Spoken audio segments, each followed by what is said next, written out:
Bien. Dios le bendiga a mi pastor Máximo.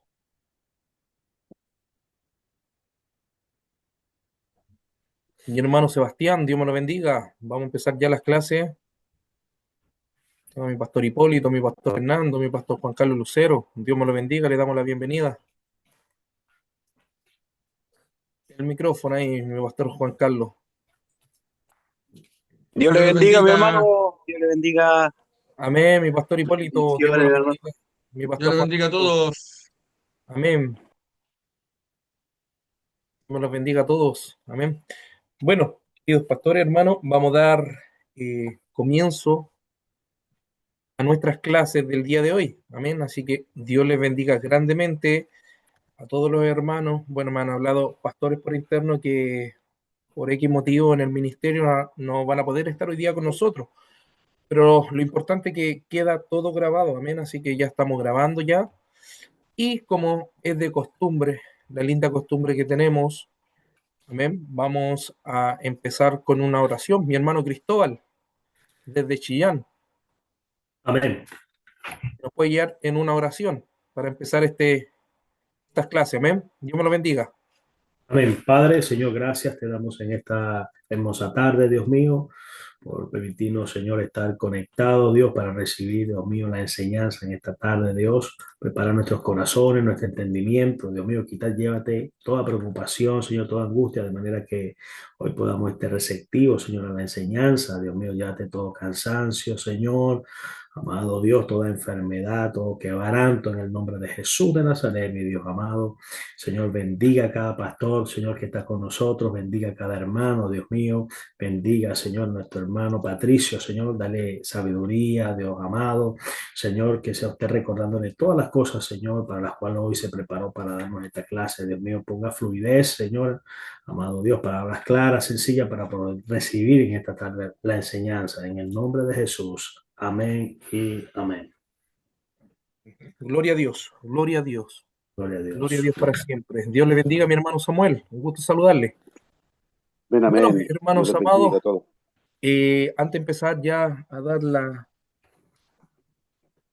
se puede decir, las clases el día de hoy, vamos a iniciar con la siguiente información. Amén. No sé si se recuerdan que le hablé la semana pasada que este día, Dios le bendiga a mi pastor Fernando, que esta semana se van a enviar dos pruebas, ¿ya? Y estas dos pruebas las voy a enviar el día miércoles. Ya no se asusten, es súper fácil, es de solamente de todo lo que hemos pasado. No va nada anexado a algo que no hemos estudiado. Así que en ese sentido tienen que estar tranquilos. Le doy gracias a Dios por el compromiso que tienen algunos hermanos que me han estado hablando internamente. Yo creo que ya más de la mitad de los hermanos y pastores me han enviado los trabajos. Me han comentado algunos siervos que no han podido enviar por motivos de que tienen eventos ministeriales, entonces se le ha complicado un poquito enviar el trabajo. Entonces, en eso no hay problema, se entiende. De hecho, eso es lo bonito de estudiar la modalidad virtual, que ustedes ajustan lo igual los tiempos, no es una exigencia superior que le vamos a pedirle como una universidad, si puede decir, si ustedes están estudiando físicamente. ¿Ya? Entonces se han acomodado un poquito ustedes a los horarios de clase y lo más importante de todo esto, queridos hermanos, que gracias a Dios me han estado enviando la mayoría, como dije, lo vuelvo a repetir, los trabajos, así que para mí es una bendición, puedo ver el compromiso de los hermanos, amén. En todo esto he estado analizando la imagen, las fotos que me han estado enviando todos los hermanos y para la gloria del Señor todos han respondido súper bien. Entonces ya tenemos una nota ahí con el tema de los envíos de las notas. Ya, y recordemos también que hubieron una segunda nota, perdón, otra nota hubo por el tema cuando lo hice escribir, los que estaban ahí escribiendo, que fueron algunos. Entonces ya van dos notas, ¿ya? Y esta ya se viene el día miércoles, se va a entregar dos, se puede decir, pruebas escritas en la cual ustedes van a tener que responder, ya esa sería la tercera nota. Y desde ya, para que anoten ahí, desde este día miércoles, desde hoy día, voy a dar a 5 alumnos que van a empezar a exponer ya en 2 semanas más. Yo voy a ir enviando, por ejemplo, los nombres de cada pastor o hermano que va a hacer una exposición y las temáticas ya van a ser ya doctrinales.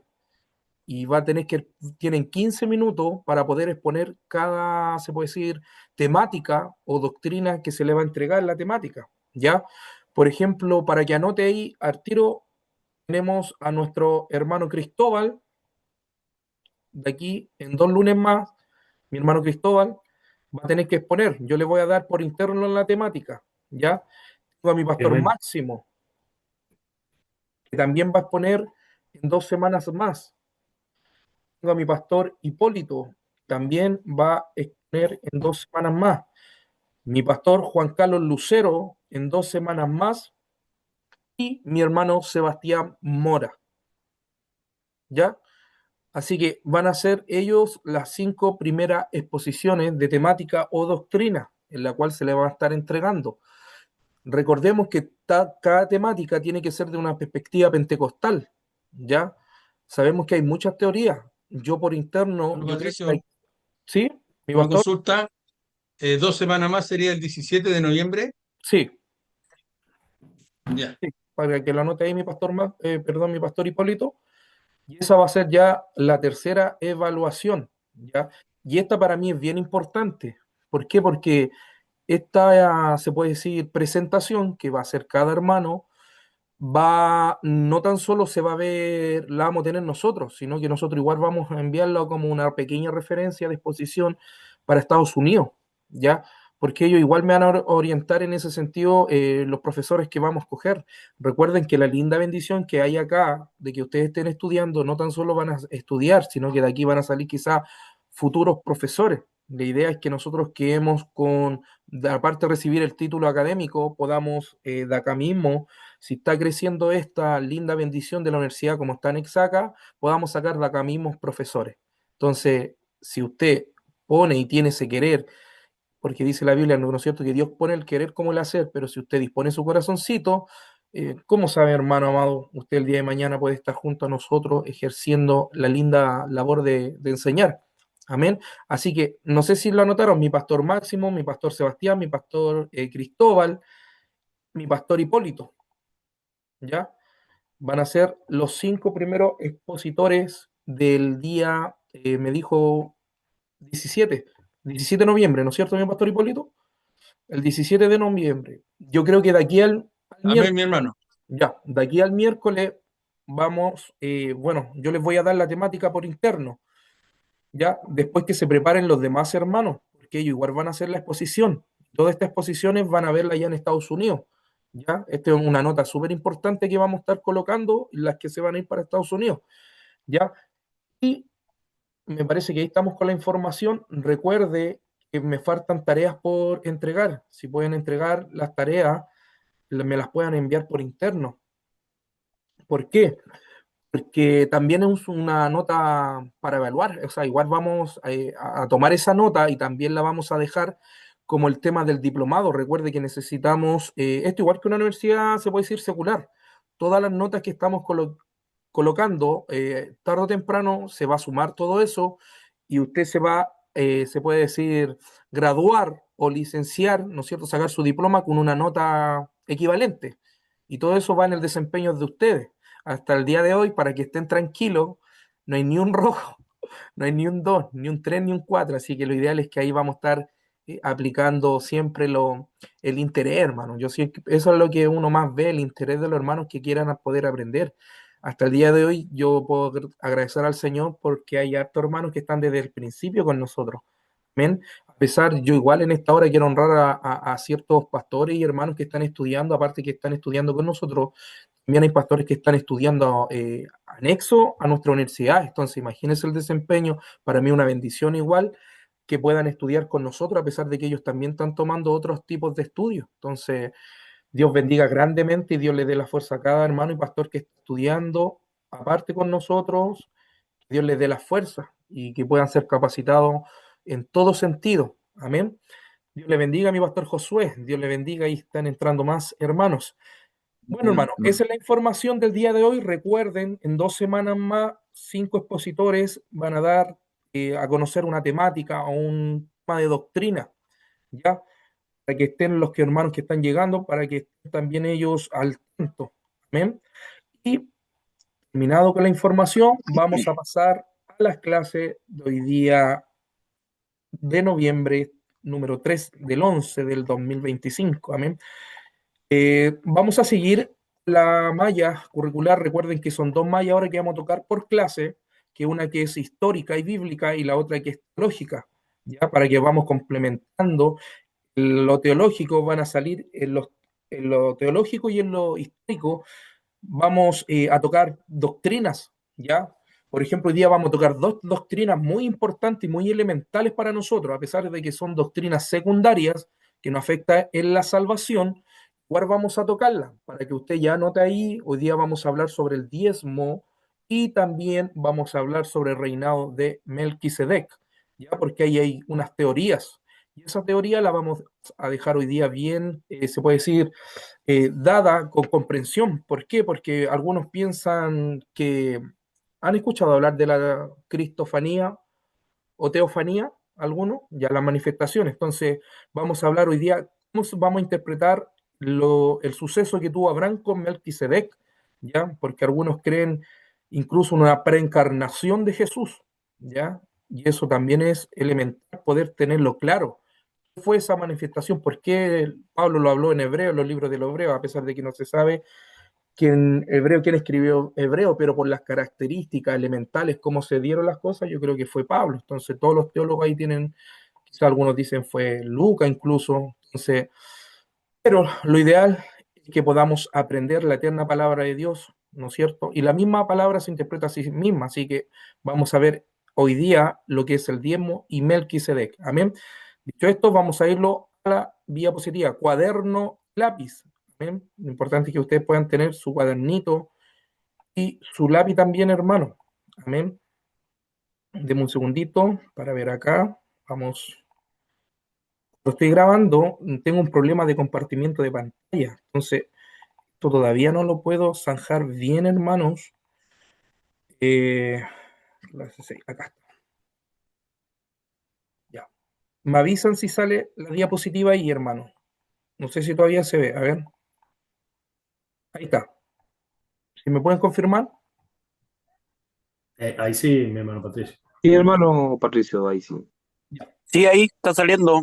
Ya. Vamos a la clase número 6 para que anote ahí. Los vamos a ir al libro de que le dimos el primer libro, hermanos amados, que es Génesis. Lo vamos a ir del Génesis 11 al 50. De hecho, mi consulta es si todos tienen, esta es la lección 3, ¿ya? Del libro de que le dimos de la universidad, hermano. Quiero hacer una consulta para todos los hermanos. ¿Ya tienen todo el libro físicamente? Si alguien no lo tiene, me pueda decir, por favor, para ver si hacemos una excepción al caso, algo al caso. ¿Todos lo tienen en el libro físico? Por mi Amén. parte, aún no, hermano. ¿Quién no lo tiene? Yo, hermano Sebastián, todavía no lo he impreso. Yo lo Ya, tengo, mi hermano Patricio. Yo me falta todavía, mi hermano. ya. Mi pastor Lucero, Sí, yo ya, no lo tengo, el primero. ya el primero no lo tiene. Mi pastor, perdón, mi hermano Sebastián tampoco lo tiene. Mi hermano No, mi Sebastián, hermano, no lo tengo. ya, y mi pastor Lucero, mire, yo creo que mañana yo los voy a llamar por interno terminando las clases para ver si se lo podemos enviar mañana. Lo ideal es que ustedes tengan el libro porque en el libro, igual, a pesar de que es básico, mis hermanos, tenemos que entender que es muy importante, a ustedes les van a servir estos libros para poder impartir clases en la escuela dominical y es necesario de que ustedes también puedan tener los físicos, ¿ya? Yo sé que el libro quizás no tenga mucho, se puede decir, conocimiento en áreas doctrinales, sino que es bien básico. Yo lo encuentro bien básico el libro y súper fácil de responder. De hecho, es más que nada es llenar. Por ejemplo, si se dan cuenta, la lección número 4 cuando habla de Éxodo y Levítico, es pura Biblia, hermano, es puro rellenar con los versículos. Entonces no tiene ni una ciencia el libro en sí, ¿me entiende? Solamente le marca, se puede decir sistemáticamente, el Antiguo Testamento, con pequeñas preguntas. Entonces lo ideal es que ustedes lo puedan tener para que puedan también rellenar, porque también va a ser una nota, recuerde que son 7 notas en total, y de estas 7 notas, recordemos que va una del tema del libro. para que ustedes ya desde ya empiecen a llenarlo. Si tiene más tiempo, pueda llenar la lección 4 entonces a la clase después, por ejemplo, hoy día vamos a pasar la lección número 3 los patriarcas, desde Génesis 11 al 50 si lo pueden buscar, lección número 3 los patriarcas, Génesis del 11 al 50. Recuerden, todo lo que estamos pasando es un panorama bíblico, eso lo estamos hablando desde el principio, que estudiar versículo a versículo se nos demandaría una eternidad, ¿ya? Por eso se llama síntesis bíblica o panorama bíblico, ¿ya? Y vamos a empezar entonces hoy día con los patriarcas, ¿bien? Voy a bajar acá. Ahora, acá. Los principales patriarcas, ¿ya? De la Biblia son Abraham, Isaac y Jacob. Recordemos que antes del diluvio hubieron patriarca, pero no con el sentido del llamamiento o la promesa. Y pasando a esto, hoy día vamos a pasar a la dispensación de la promesa. Y desde ya quiero dejar bien en claro, ¿se acuerdan que yo le anoté las 7 dispensaciones? Yo quiero rectificar algo que yo dije sobre el tema de la gracia, ¿ya? La dispensación de la gracia, hermano, llega hasta el arrebatamiento de la iglesia, ¿ya? Porque yo ahí expliqué que hasta la venida de Cristo, ¿ya? Entonces, la dispensación de la gracia desde Pentecostés hasta el rapto de la iglesia. ¿Ya?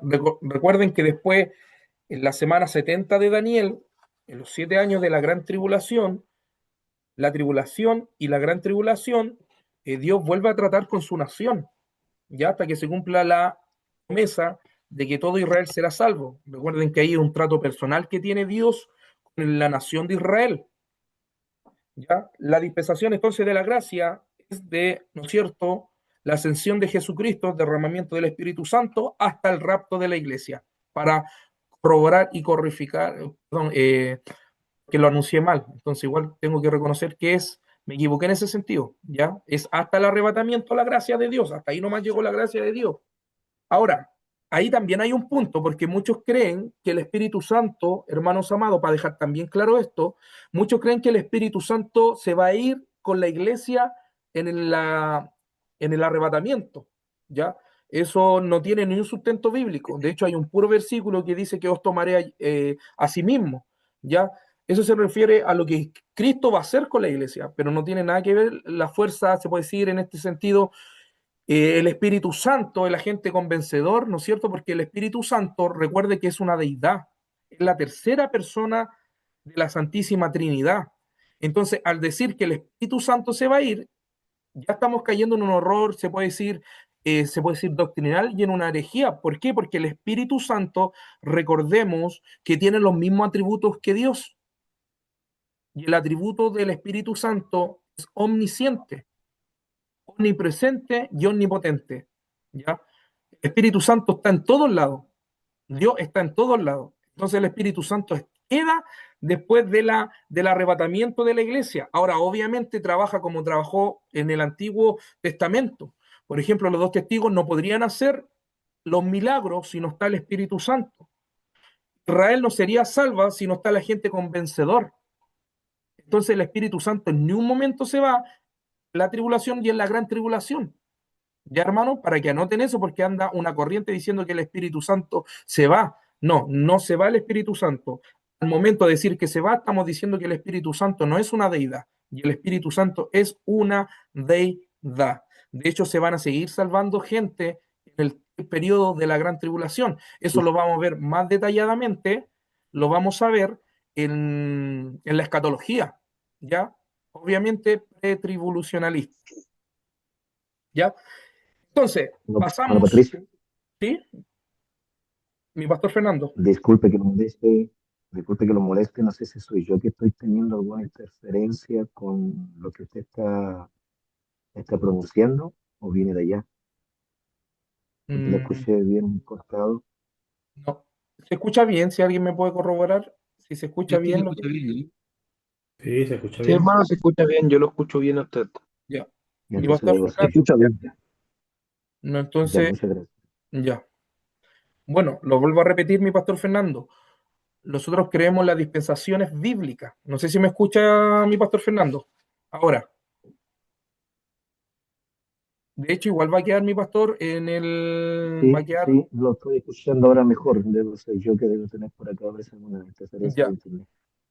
Bueno, estamos hablando sobre el tema de la dispensación que llega el periodo de la gracia hasta el Perdón. arrebatamiento de la iglesia, ¿ya? Y la iglesia se va, y también algunos creen que se va a ir el Espíritu Santo, ya es un horror doctrinal, porque el Espíritu Santo sigue operativo, ya sigue trabajando, obrando, y al decir que el Espíritu Santo se va de la tierra, queremos decir que pierde su atributo en sí como una deidad, ya el Espíritu Santo es omnisciente, omnipresente, que eso lo vamos a ver también en la doctrina propia, que es la teología, que más adelante la vamos a tocar.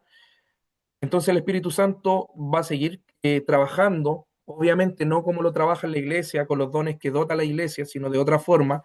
Recordemos que Dios va a tratar diferente, perdón, va a volver a tratar con la nación de Israel, ¿ya? Pero ahí Dios va a tener que tratar de una forma no muy compasiva, se puede decir, con la humanidad, ¿ya? Entonces está claro eso, ¿no es cierto? Que el Espíritu Santo no se va en la gran tribulación, porque muchos creen eso, siervos, ¿ya? Y el Espíritu Santo no se va con la iglesia. El Espíritu Santo es una deidad, es omnipresente, él está en todos lados, ¿ya? Y entonces quedamos en el gobierno y pasamos ahora a la dispensación de la promesa, desde Abraham hasta Moisés. ¿Ya? Los principales patriarcas de la Biblia son Abraham, Isaac y Jacob. Se le conoce como los fundadores de la nación de Israel y la línea de la que proviene el Mesías. Jacob es más tarde renombrado como Israel y sus 12 hijos dieron origen a las 12 tribus. Abraham, considerado el primer patriarca, ¿ya? La figura fundamental en el judaísmo, cristianismo y en el islam. ¿Ya? Para que anote eso. Abraham es considerado el primer patriarca, la figura fundamental en el judaísmo, cristianismo y el islam. Recordemos, hermano, que de Abraham nacen dos simientes, ya que lo vamos a ver también. Y aquí hay una disputa. Todo lo que está pasando actualmente en el Medio Oriente no es algo político, ¿ya? No es algo plenamente político lo que está pasando en el Medio Oriente, que Israel esté luchando con 7 naciones, queridos hermanos, no es algo político. Esto tiene que ver trascendentemente con esto, desde un origen, ¿ya? Por la promesa que Dios le dio a Abraham, a Isaac y a Ismael, ¿ya? Que Abraham bendijo a Ismael, también bendijo, se puede decir, a Isaac, y el linaje escogido empieza por Isaac y Jacob. Ahí sale, se puede decir, esa es la simiente escogida. Nota ahí, lo que está pasando en el Medio Oriente no tiene nada que ver con el ámbito político actualmente. Todo esto tiene su origen hace 2000, perdón, ya hace 4000 años atrás. Ahora, fue el primer en recibir el pacto divino que pos- que su posteridad sería muy numerosa. Entonces, ¿qué le dijo a Dios a Abraham? Que iba a ser una nación muy grande, que de su simiente iban a ser, ¿no es cierto?, muchedumbre. En un momento le dice Dios a Abraham, mira, puedes mirar el cielo y contemplar las estrellas. ¿Puedes contar las estrellas? No, así será. ¿Puedes contar la arena del mar? No, así será tu descendencia. Entonces Dios hace un pacto con Abraham. Y esto en el contexto histórico, hermano, recordemos que Dios llamó a Abraham de Ur de los Caldeos. Por ende, Abraham venía de un pueblo, se puede decir, de Ur de los Caldeos, que eran súper paganos. De hecho, Abraham en ese momento, cuando estuvo Abraham, de hecho, el libro de Job, se dice que es contemporáneo con Abraham. Recordemos que ya cuando, ¿no es cierto?, estuvo Noé con Seth, Can y Jafet, ya empezó a crecer la humanidad y ya se empezó a expandir, se puede decir, la deidad de Dios, que había un Dios soberano, que había un Dios Elohim, que estaba el Dios creador. Entonces la gente empezó a invocar el nombre de Dios. Al pasar el tiempo, en el tiempo de Abraham, ya conocían muchos, se puede decir en el contexto histórico, conocían ya quién era Dios. Ahora, Abraham cayó en gracia en los ojos de Dios. Dios los cogió por un propósito y con un fin, ¿ya? Porque ahí vamos a ver también más adelante Melquisedec, porque este rey conocía a Dios. O sea, ya la tierra conocía el nombre de Dios. Los hombres empezaron a invocar, dice la escritura, a Dios. ¿Ya? Abraham entonces tiene un hijo, se llama Isaac, ¿ya? Hijo de Abraham y de Sara. Es el segundo patriarca, se le promete a él mismo el pacto que su padre. Después de Isaac viene Jacob, hijo de Isaac, también llamado Israel. Es el tercero y último patriarca principal. Recuerden que son tres los patriarcas principales. Son Abraham, Isaac y Jacob. Y después vienen lo que son las 12 tribus. ¿Ya? Ahora, sus 12 hijos con sus 12 esposas, Lea y Raquel, fundaron las 12 tribus de Israel. Ahora hay un conflicto y promesa. Abraham tuvo dos hijos, Ismael e Isaac, figura importante en las tres principales religiones monoteístas. ¿Y cuáles son esas religiones? El judaísmo, cristianismo y el islam. Ahora, Ismael, hijo de Agar, es considerado el padre de los árabes, mientras que Isaac, hijo de Sara, fue el heredero elegido por Dios para continuar el pacto con Abraham. Aquí ya vemos el tercer pacto, pero a nivel, se puede decir a nivel panorámico, es el segundo pacto. Recordemos que Dios hay un pacto adámico, un pacto con Noé, y ahora hay un pacto con Abraham. Pero recordemos que los otros pactos fueron a nivel parcial. ¿Por qué yo no los nombré esos pactos como esenciales en el panorama bíblico? Porque con Abraham empieza un linaje, empieza la promesa fundamental de lo que el propósito de Dios que quería con la humanidad. La salvación iba a venir con un linaje. Recuerde que la salvación viene del linaje de Abraham, ¿ya? De ahí parte. Abraham tuvo dos hijos, ¿no es cierto? Isaac e Ismael. Son los dos hijos de Abraham, pero representan legados distintos en las religiones abrámicas. Ismael, el primogénito de la sierva Agar, es considerado el padre de los árabes, en alguna tradición, mientras que Isaac, el hijo de la promesa de Sara, es el patriarca de los judíos y de los cristianos. La historia de ambos se narra en el libro de Génesis e influyente en diferentes interpretaciones religiosas y en la historia del conflicto en el Medio Oriente. Y anota ahí, el Corán cree la promesa cayó en Ismael. ¿Saben lo que dicen en el Corán ellos? Que Ismael era el que iba a ser ofrecido. Entonces, ya los árabes tienen una interpretación mala del contexto histórico de la palabra, de lo histórico. Por eso está esta lucha, esta pugna en el Medio Oriente, porque ellos dicen que Ismael es el hijo de la promesa.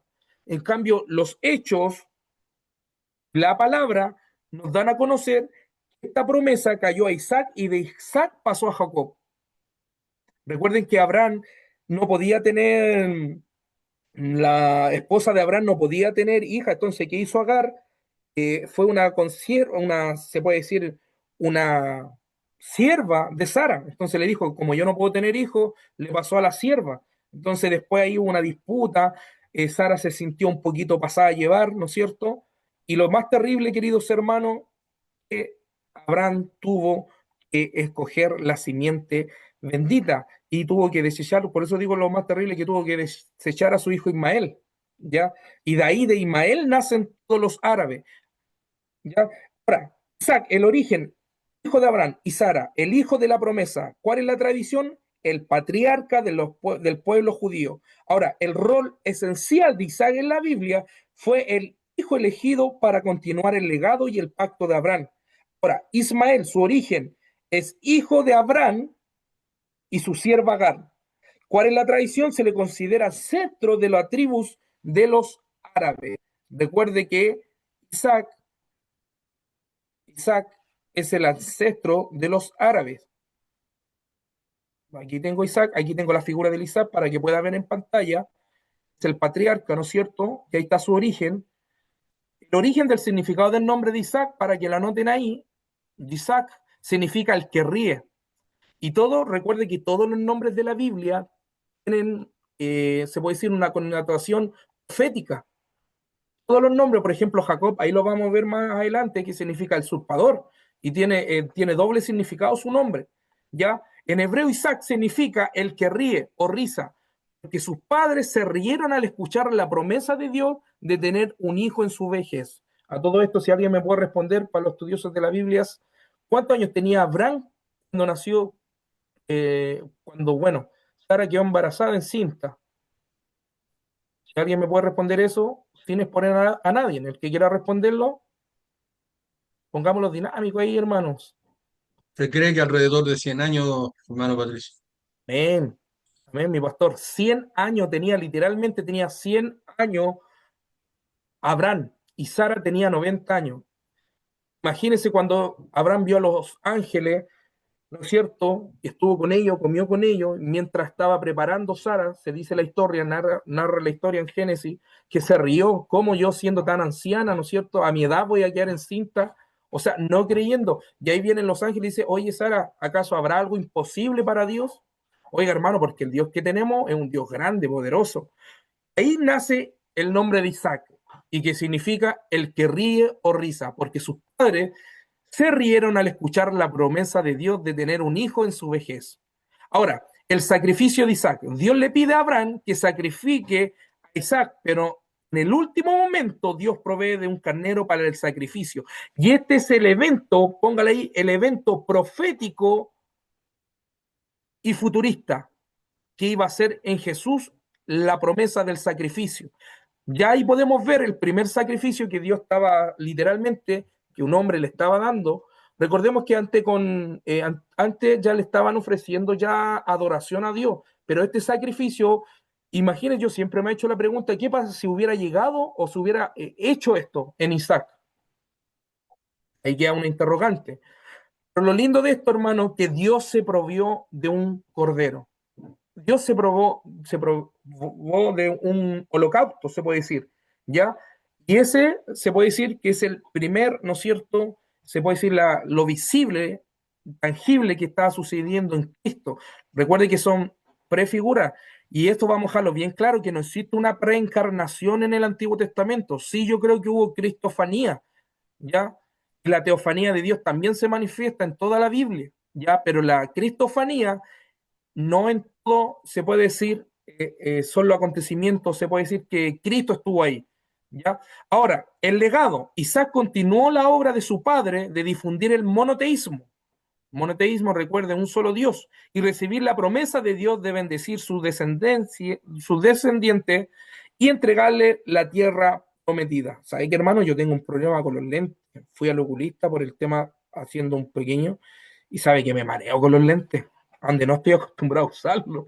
Me dijo la doctora, perdón, hermano, nada que me dijo que iba a estar 2 semanas así mareado, y sabe que de verdad como que ando un poquito, así que le ruego que me perdonen, ¿ya? Ahora, Isaac continuó la obra de sus padres de difundir el monoteísmo y recibir la promesa de Dios de bendecir su descendiente y entregarle la tierra prometida. La historia de Isaac se considera un eslabón fundamental en la historia de salvación, sentando las bases para el pueblo de Israel a través de sus hijos, que fue Esaú y Jacob. ¿Ya? Entonces, ya ahí tenemos la historia de Isaac. Ahora Jacob, el tercer patriarca, ¿ya? Jacob es una figura bíblica central en el Antiguo Testamento, conocido como el padre de las 12 tribus de Israel y nieto de Abraham. Su historia detallada en el libro de Génesis incluye el engaño a su hermano gemelo Esaú para obtener la primogenitura y la bendición de su padre. Tras una confrontación divina, su nombre fue cambiado a Israel y se convirtió en el patriarca de la nación israelita. Recordemos que por mandato de Dios, la primogenitura de Dios era la heredera y la bendición. ¿Sabe qué es lo que yo estudiando siempre la Biblia, lo que más me impactó de los hermanos mayores, que se le consideraba como el segundo padre? Había un respeto tanto por el hermano mayor, pero aquí vemos una contraparte, cómo se puede decir, el hermano de Jacob, Saúl, ¿no es cierto?, desechó la primogenitura. ¿Por qué? Porque Dios lo permitió, bueno, Dios permitió que cayera la bendición en Jacob. ¿Por qué? Porque él despreció lo que Dios había bendecido. Eso dice la palabra, ¿no es cierto?, que el primogénito será de Dios. O sea, estaba despreciando, como que quiso decir, Dios se equivocó al crearlo a él primero y vendió su primogenitura. ¿Por qué lo vendió Jacob? ¿No, Esaú? Si alguien me puede responder. Vendió su primogenitura por un plato de lentejas. Amén. Por un plato de lentejas, queridos hermanos. Entonces ahí podemos ver cómo despreció esta bendición. Y después que despreció esto, claro, fue el hermano y lo engañó haciéndose pasar por él. Después tuvo que llorar lágrimas, se puede decir, de dolor. Ahora, aspectos claves de su historia. El significado de Jacob proviene del hebreo y tiene dos interpretaciones principales. Número uno, el que suplanta o el que agarra por el talón. Recuerde que cuando nació eran gemelos, Esaú y Jacob nacieron gemelos, pero lo más lindo que cuenta la historia, que cuando iba naciendo Esaú, que fue el primero, el mayor, dice que lo agarró del calcañar de aquí de los pies, o sea, venía firmado de su hermano, nacieron los dos juntos, entonces ya estaba se estaba anunciando de que ya quería usurpar ya la bendición, imagínense, desde el nacimiento. Ya, entonces, el nombre de Jacob tiene dos interpretaciones principales, el que suplanta o el que agarra por el talón. Ahí podemos ver que lo agarró por el talón, ¿no es cierto?, a su hermano Esaú. Ahora, relacionado con la historia bíblica de su nacimiento, cuando aferraba el talón de su hermano gemelo, Esaú, también puede interpretarse como seguir o el que viene detrás. Ya ahí también hay otra derivación. Ahora, el engaño a Esaú engañó a su hermano para que le diera la primogenitura y recibir la bendición de su padre Isaac, que estaba destinada a Esaú. La confrontación aquí estamos viendo aspectos importantes de la historia, ¿ya? Pasó con Jacob, también tuvo una confrontación con Dios. Mientras huía de su hermano, Jacob tuvo una visión en la que luchó toda la noche con un ser que lo bendijo y le cambió el nombre a Israel. Recordemos que él tuvo que trabajar, ¿no es cierto? Como él engañó a su hermano, él tuvo que sembrar lo que él cosechó. ¿Qué pasó, no es cierto? Tuvo que irse ante los familiares de la mamá para que le dieran una mujer, a buscar una mujer, y lamentablemente que su suegro también lo engañó a él.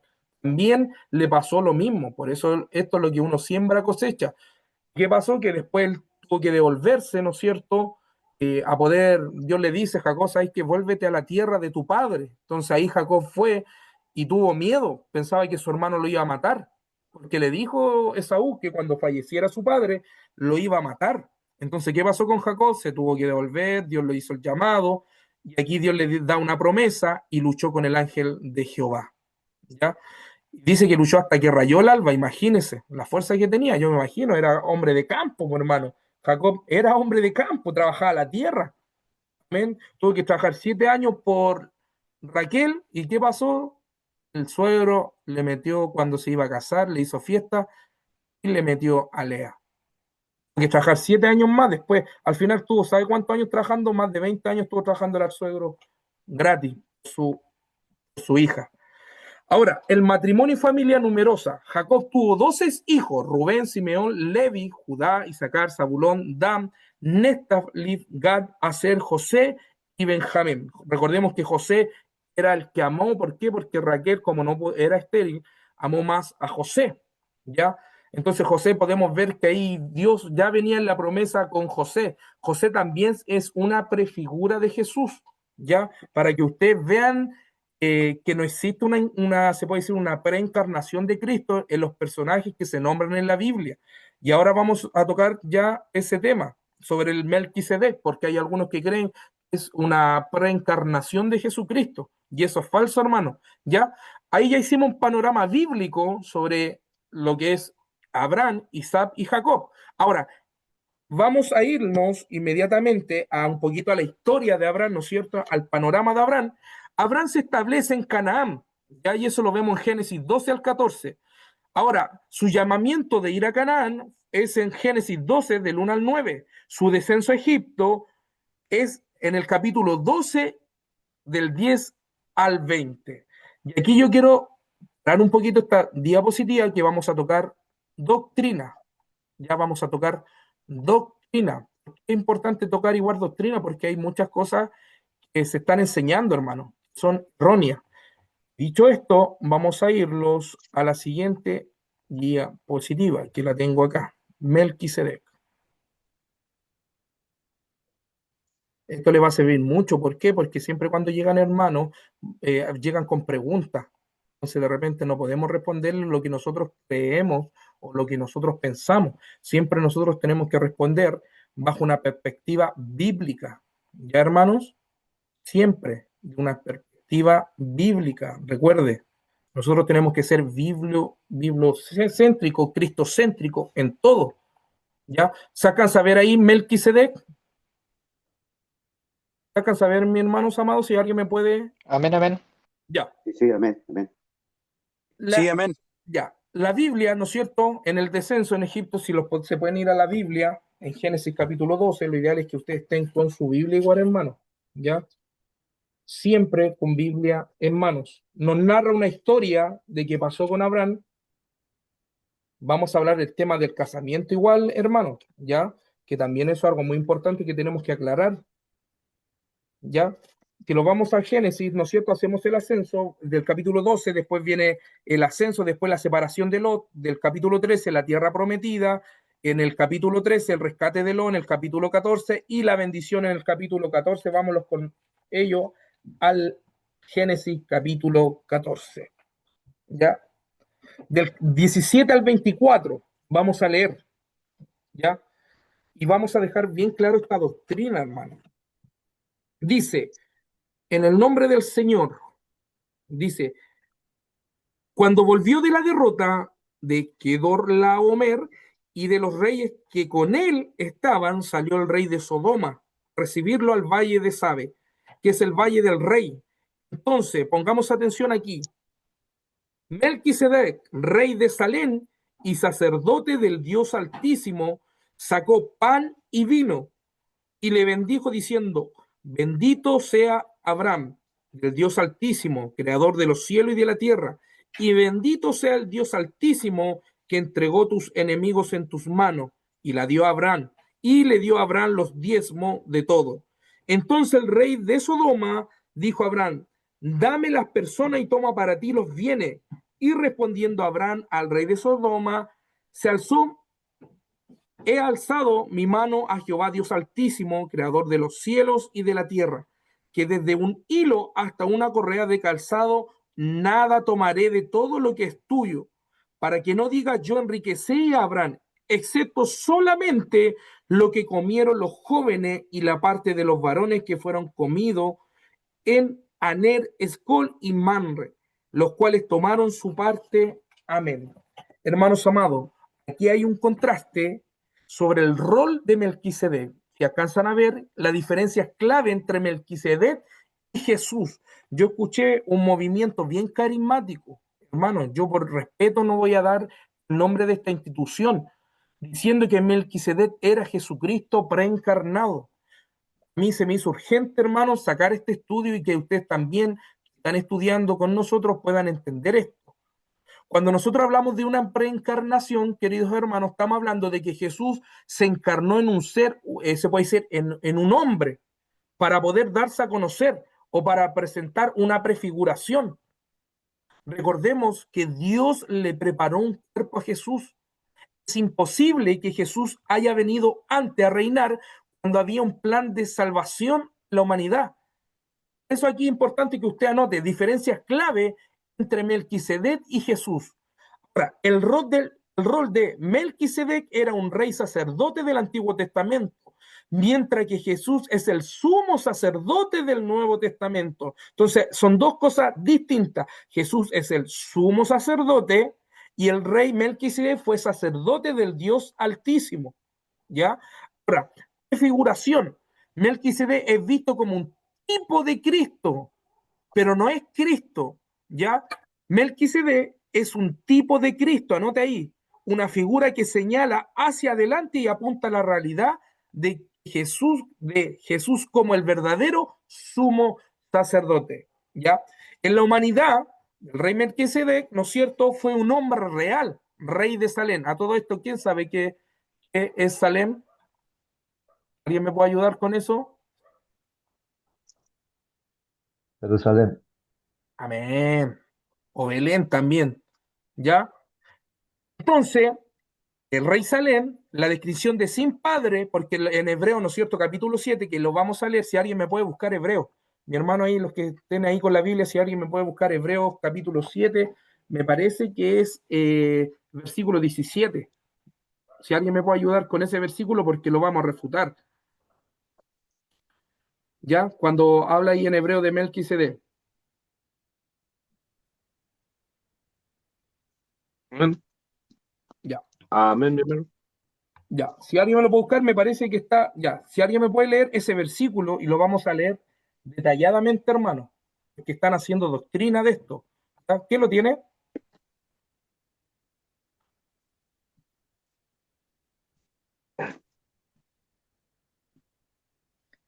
Hebreos capítulo 7.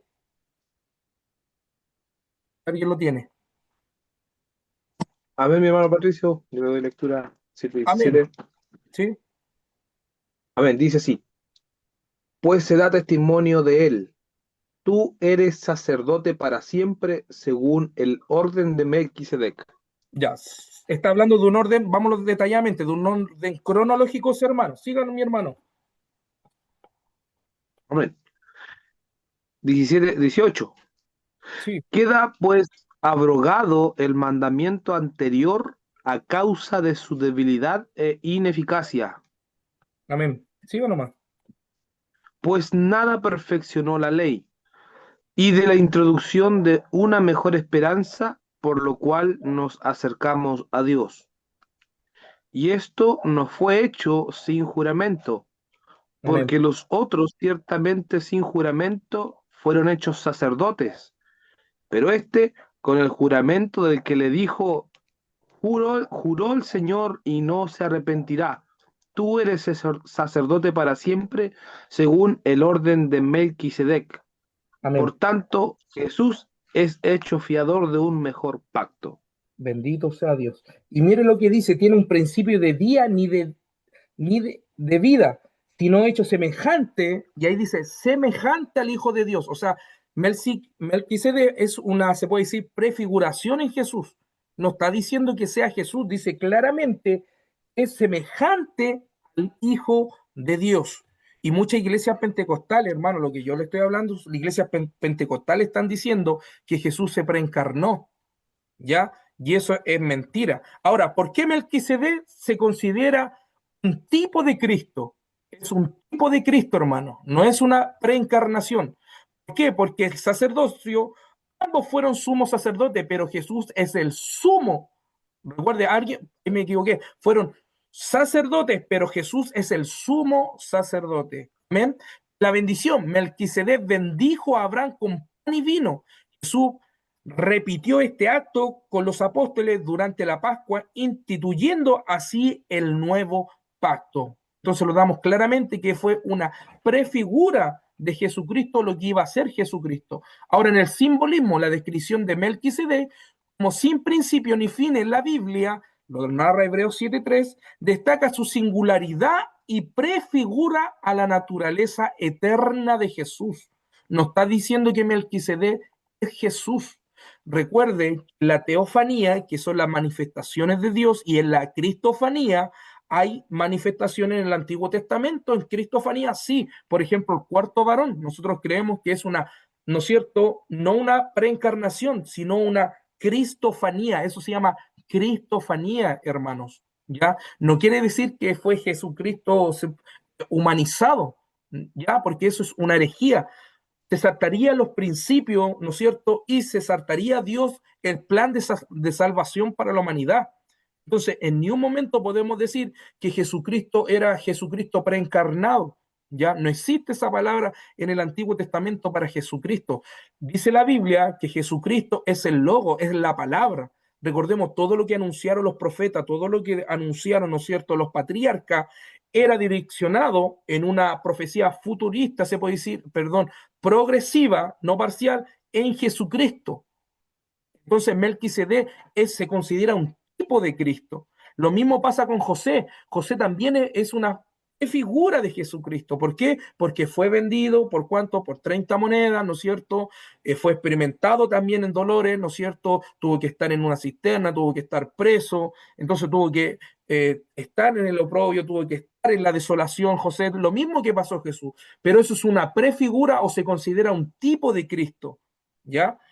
Yo creo que esto tenemos que dejarlo bien claro porque se están enseñando en nuestras iglesias pentecostales. Ahora, ¿fue realmente una aparición preencarnada de Jesucristo o una cristofanía? Aquí viene la pregunta.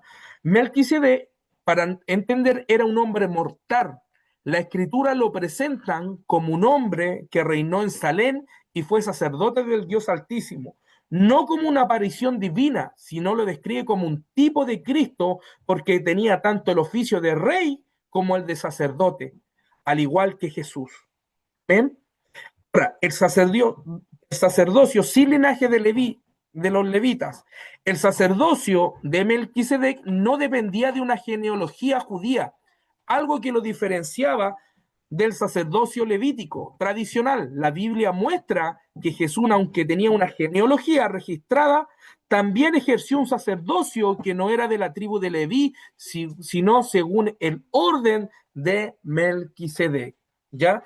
Entonces, si decimos también que Jesucristo, que era Jesucristo, estamos saltándolo, se puede decir, la simiente escogida de Dios. Recuerde que la simiente parte por Abraham. La bendición y la promesa parte por Abraham. No parte con Noé, hermano, no parte con Sem, no parte con Can, con Jafet, no parte con ellos. No parte. Recuerde que de Adán se salta Noé, de Noé tuvo, ¿no es cierto? Se puede decir Sem, y de Sem parte. Pero la verdadera promesa, por eso creemos a la dispensación. La dispensación de la promesa nos está diciendo que pasa, se puede decir, la simiente bendita y escogida de parte de Dios. Recuerde que con Israel, con Jacob, parte, ¿no es cierto?, la nación de los israelitas. Ahora, la lengua hebrea, recuerde también que no parte antes de Abraham. La lengua hebrea parte de Abraham hacia adelante. Recuerden que Abraham hablaba el cananeo, pero después se le adaptó que él hablaba en la lengua hebraica, se puede decir, ¿ya? En la distinción teológica, la diferencia intencional, decir que Jesús es un sacerdote según el orden de Melquisedec, la Biblia está señalando que Jesús pertenece a un orden de sacerdocio diferente y superior, uno que no depende del linaje humano. A eso se refiere cuando Melquisedec no tenía, ¿no es cierto?, no habla que tenía madre o padre, porque era diferente ese sacerdocio. Lo mismo pasa con Jesús. El orden, ¿no es cierto?, del sacerdocio es algo divino. Recuerde que Jesús en su esencia es algo divino. Póngale ahí, Jesús fue 100% hombre y 100% Dios. Ahora, la siguiente pregunta, algunos me dicen, pero si Jesucristo fue 100%, se puede decir, Dios, ¿por qué él tuvo que ayunar? ¿Por qué él tuvo que, ¿no es cierto?, ir al desierto a ayunar? Recordemos que dice la Biblia en Colosenses que él se despojó de toda la deidad. Jesucristo tenía el poder, hermanos amados, siquiera en ese momento cuando estaba siendo crucificado, de llamar a un solo ángel para que pudieran rescatarlo, lo hubiera hecho, téngalo por seguro que lo hubiera hecho. Pero la Biblia nos enseña que por amor a usted y a mí, él se cayó y no abrió su boca, porque Jesús tenía todo el poder para poder hacerlo. Y esto es lo otro. Algunos enseñan, por ejemplo, yo he estado, que algunos enseñan y he visto y he escuchado, y esto lo he vivido, dicen, ponen como en orden jerárquico a Dios, a Jesús y al Espíritu Santo. Recordemos que entre Dios, ya Jesús glorificado, no existe la jerarquía. Aquí no existe que es mayor el Padre, o después viene Jesús, porque algunos hacen un orden jerárquico y después viene el Espíritu Santo. Es una blasfemia, porque tenemos un solo Dios en tres personas, trabajan de diferentes formas. No podemos quitarle o bajar el nivel a la deidad que nosotros creemos. Recordemos que Dios es en tres personas. Y algunos yo he escuchado, ¿no?, que primero es Dios, después Jesús es menor, y después dicen algunos, no, que el Espíritu Santo es el tercero. Hermano, eso es una blasfemia, no existe. Recordemos que tenemos un solo Dios en tres personas, ejerciendo distintos roles. pero no quiere decir que sean tres dioses, porque ahí también algunos se caen pensando y hacen una mezcolanza de la Trinidad. La Trinidad, hermano, es tan gloriosa, usted la estudia tan a fondo, que los pensamientos del hombre es tan limitado, hermano, que muchas veces es como no dimensional lo glorioso, lo eterno que es la Trinidad, hermano, porque es un solo Dios, recordemos. Ahora, ¿qué pasa en la distinción, no es cierto? Si decimos que Jesús pudo haber sido Melquisedec, estamos ya pasando a abrogar los tiempos y las dispensaciones de Dios, cómo trabajó en la humanidad. Recuerde que Jesús, Dios le preparó un cuerpo a Jesús. Así lo dice la Biblia. Pero eso no quiere decir que él perdió su deidad. No, él tuvo que ser 100% hombre y 100% Dios. Si lo vuelvo a decir, si Dios hubiera ocupado su capacidad, porque dice que él se despojó. ¿Por qué? Por amor a nosotros, se despojó de todo su poder, hermano. Si yo siempre me hago esta pregunta, hermano amado, es cosa que nosotros no hagamos esta pregunta. Todos somos padres acá, me parece que la mayoría somos padres, en excepción de mi hermano Roberto, me parece. Todos los que estamos acá cumplimos la función de ser ministradores de lo que Dios nos ha dado. Y una de esas administraciones es nuestros hijos, cómo nosotros educamos. Y yo me hago la siguiente pregunta, queridos hermanos, y ustedes hágansela en su corazoncito. ¿Usted daría a su hijo por un violador, un delincuente, por un traficante? Imagínese el amor de Dios, que aún así teniendo, escuche, estando en la gloria eterna, Jesús, estando, hermano, en la gloria eterna, dice que Él se despojó de todo eso. Y ahí es donde entra el rol que algunos interpretan esto. Como Dios le tuvo que preparar un cuerpo, Jesucristo está en el segundo plano. No, hermano, eso es una herejía. Los tres eran uno. Por eso dice en el principio Dios creó esa palabra Elohim. ¿Se acuerdan que en el principio dije, lo habla en plural? Hagamos, también plural. Entonces, si Dios en sí es Dios solo, como creen los judíos, ¿para qué emplea la palabra hagamos? O incluso cuando estuvo la Torre de Babel, vamos y confundamos sus lenguas. O sea, Dios siempre ha hablado en plural, reconociendo que no era tan solo Él, sino que estaba el poder de Jesucristo y del Espíritu Santo. Por eso, hermano, tenemos que tener bien claro esa doctrina, la Trinidad. ¿Ya? No hay orden jerárquico, estoy hablando de orden jerárquico, para que no se interprete mal. No existe un orden jerárquico entre Jesús y el Espíritu Santo, no, porque los tres en esencia, ¿no es cierto?, es un solo Dios. ¿Ven? Entonces, para terminar, en el reinado de Melquisedec fue una figura literalmente, recuerde que en el principio de la interpretación, recordemos que se interpreta literalmente. Aquí hay, literalmente, fue, ¿no es cierto?, Melquisedec un rey, el rey de Salem. Entonces, no fue Jesucristo. Como tarea, ahí anoto una tarea, recuerden que yo las tareas o los trabajos de investigación que doy, que es la teofanía y cristofanía. ¿Ya? Y en conclusión, ¿ya? Que es cristofanía y teofanía. Es un trabajo, le va a ayudar mucho cómo Dios se manifestó, los periodos.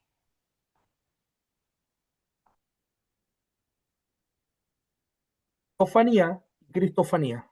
Entonces, en conclusión de esto, recuerden que no es una figura preencarnada en Melquisedec, sino una prefigura en Cristo. Amén. No sé si entienden. ¿Alguna pregunta?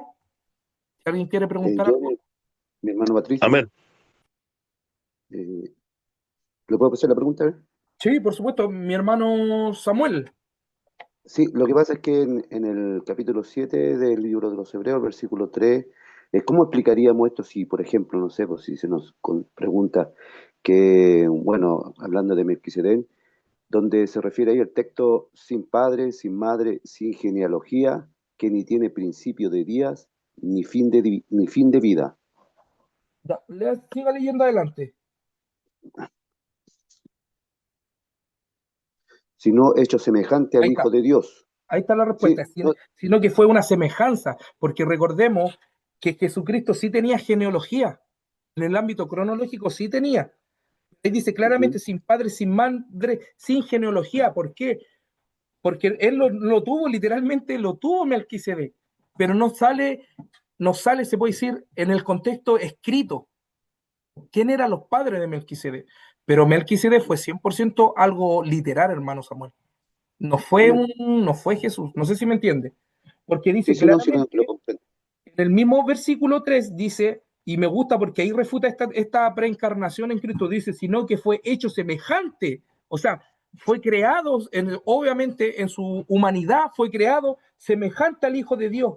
¿Y qué dice? Y Ya. permanece sacerdote para siempre. Por eso ahí lo escribe el hebreo como un orden de sacerdote que no era de este mundo, haciendo una prefiguración en Cristo. No sé si me entiende mi hermano amado. Amén. Mi siervo, Mi hermano Jorge. lo que pasa es que el versículo que acaba de decir él, hay que analizar algo que no se ha analizado. Bajo el segundo versículo que leyó se ve la semejanza, pero bajo ese versículo, si él no tiene genealogía, porque es lo que sale ahí, se puede decir que igual dentro de todo es una divinidad, ¿o no? No, no hermano, porque al ser divinidad estamos diciendo que puede haber sido un ángel, que dice literalmente que fue un rey sacerdote, ¿y qué significa Melquisedec? Si me lo Rey de puede, Salem. Dígame usted. rey de Salem, de Jerusalén. Príncipe de Entonces, paz o príncipe de Jerusalén. exacto. Eso significa. Entonces literalmente fue un rey, no fue una encarnación de Jesús. Lo vuelvo a decir, hermano Jorge, si nosotros creemos a una preencarnación en Jesucristo, estamos saltando, Ojo, espéreme, estamos saltando cómo Cristo trabajó en el plan salvífico en la humanidad, porque Dios le preparó un no- cuerpo a Jesús. No sé si se está entendiendo. pero conforme a eso yo no he dicho que es una encarnación, ojo.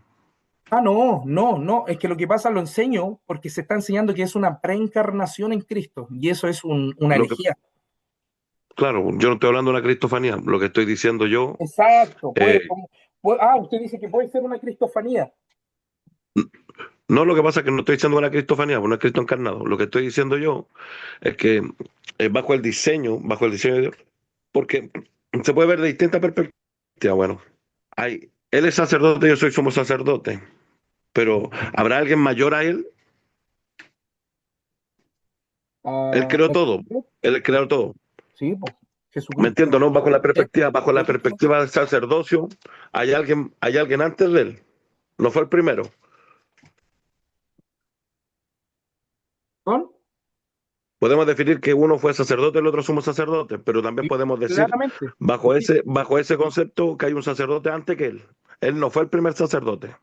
Hermano, recuerde que ahí no existía, mire, lo lindo de esto, que cuando estuvo, por ejemplo, Melquisedec, ya se estaba nombrando el nombre de Dios en todos lados, y fue un sacerdote de Dios. Al ser un sacerdote, que es un sacerdote, un intermediario en el sentido de que ofrecía quizá un holocausto, pero aquí estamos hablando de la diferencia de un sacerdocio y un sumo sacerdocio, que es muy distinto.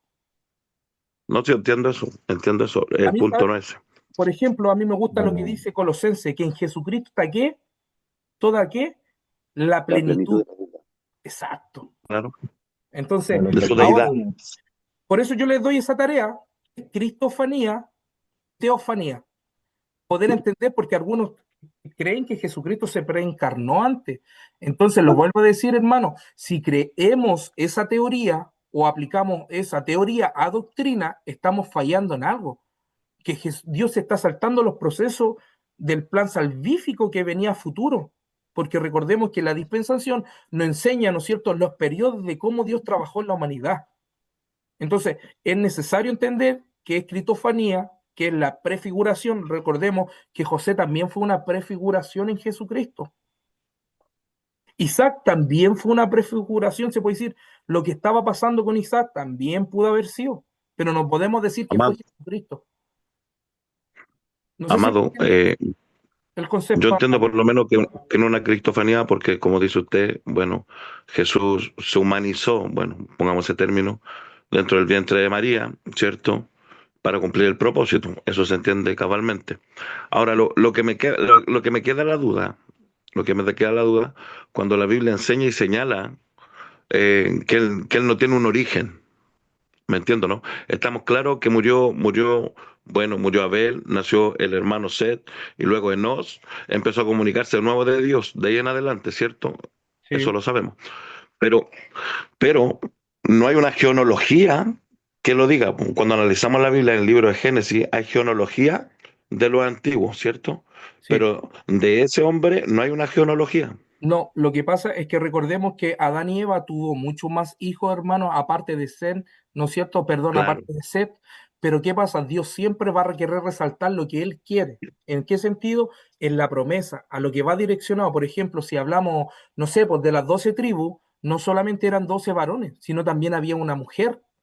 ¿Me entiende? Entonces, Dios se encarga de resaltar lo que Él quiere llevar al autor, tratar de decir y cómo darse a conocer Dios, po. Porque si hablamos en ese contexto de buscar una cronología, tendríamos que buscar la cronología de los otros hijos de Adán que no salen en la Biblia, hermano amado, sino que dice, y tuvieron hijos y hijas. Y hasta ahí nomás puso el paralelo el Señor. Lo mismo pasa aquí con Melquisedec.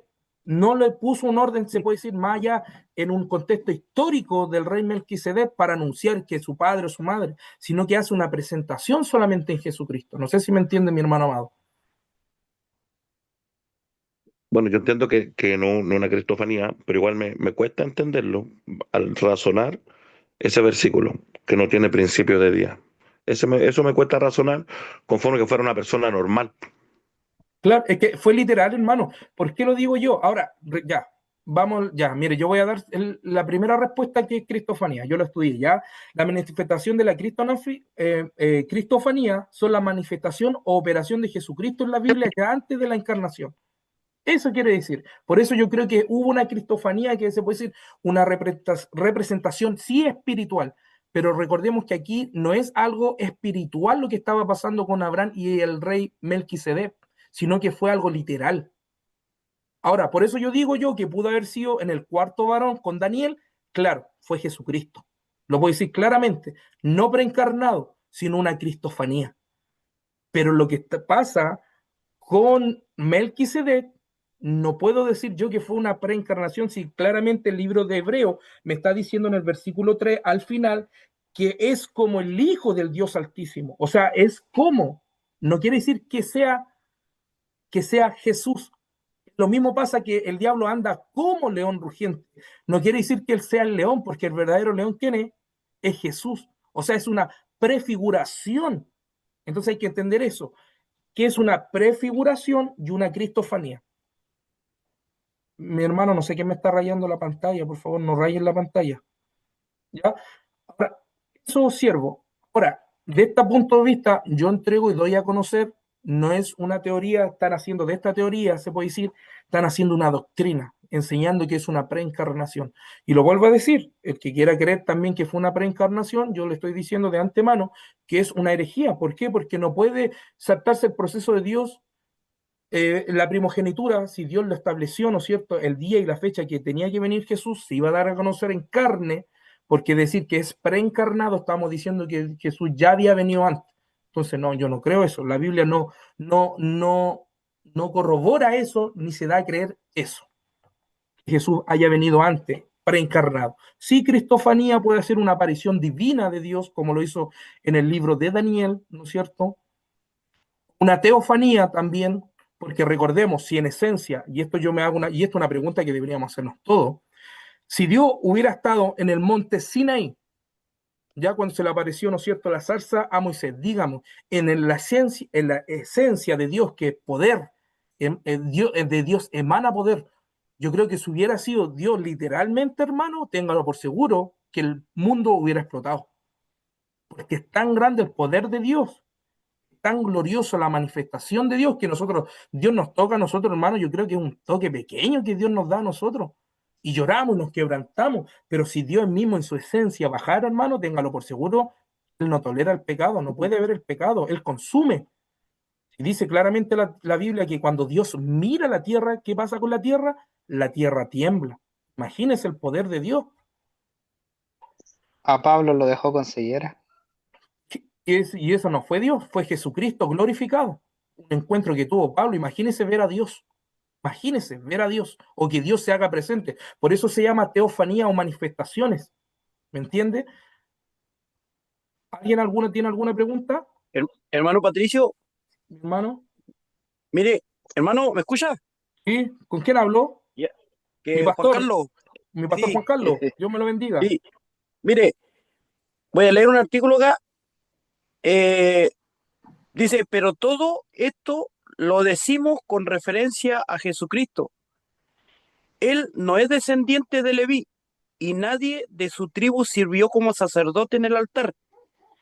Está claro que nuestro Señor era descendiente de Judá, Amén. pero De Judá Moisés era. no dijo nada el de sacerdotes que fueran descendientes de Judá. Todo se aclara cuando aparece Jesús, que es sacerdote como Melquisedec. Exacto. Jesús no fue designado sacerdote por voluntad humana, sino por el poder de su vida indestructible, porque se da testimonio de él. Sí, es que es una prefigura, lo vuelvo a decir, mi pastor, no sé si entiende Amén, la claro. palabra Sí, prefigura. amén. Melquisedec Sí, no amén. fue una preencarnación, está hablando ahí del Exacto, sacerdocio, no está hablando, exacto. no está hablando de la deidad o de la persona en Cristo. Recordemos que el Amén. sacerdocio no tiene nada que ver con lo personal, lo humanizado. Exacto. Sí, no, está bien. Bien, bien, bien. No sé si me entiende. Bien. Para que entendamos Yo eso, sí. hermano, Sí, ya. sí, amén. Para que entendamos eso, lo que se está enseñando que Jesucristo es preencarnado, no, Jesucristo nunca Amén. se pudo haber encarnado antes, sino que era Sí, amén. cristofanía. ¿Y qué es Amén. la cristofanía? Son manifestaciones, operaciones de Jesucristo, que se aparecía ya como un ser espiritual, ¿me entiendes? Porque Abraham también, ahí también hay otro, cuando vino los ángeles, vino Jehová, este ángel tomaba la forma, ¿no es cierto?, en representación de Dios, y ahí puede aplicarse la teofanía o la cristofanía, pero no Sí, podemos así decir es. una preencarnación, no Mm. existe eso, no puede existir. No sé si alguien Amén. tiene una duda.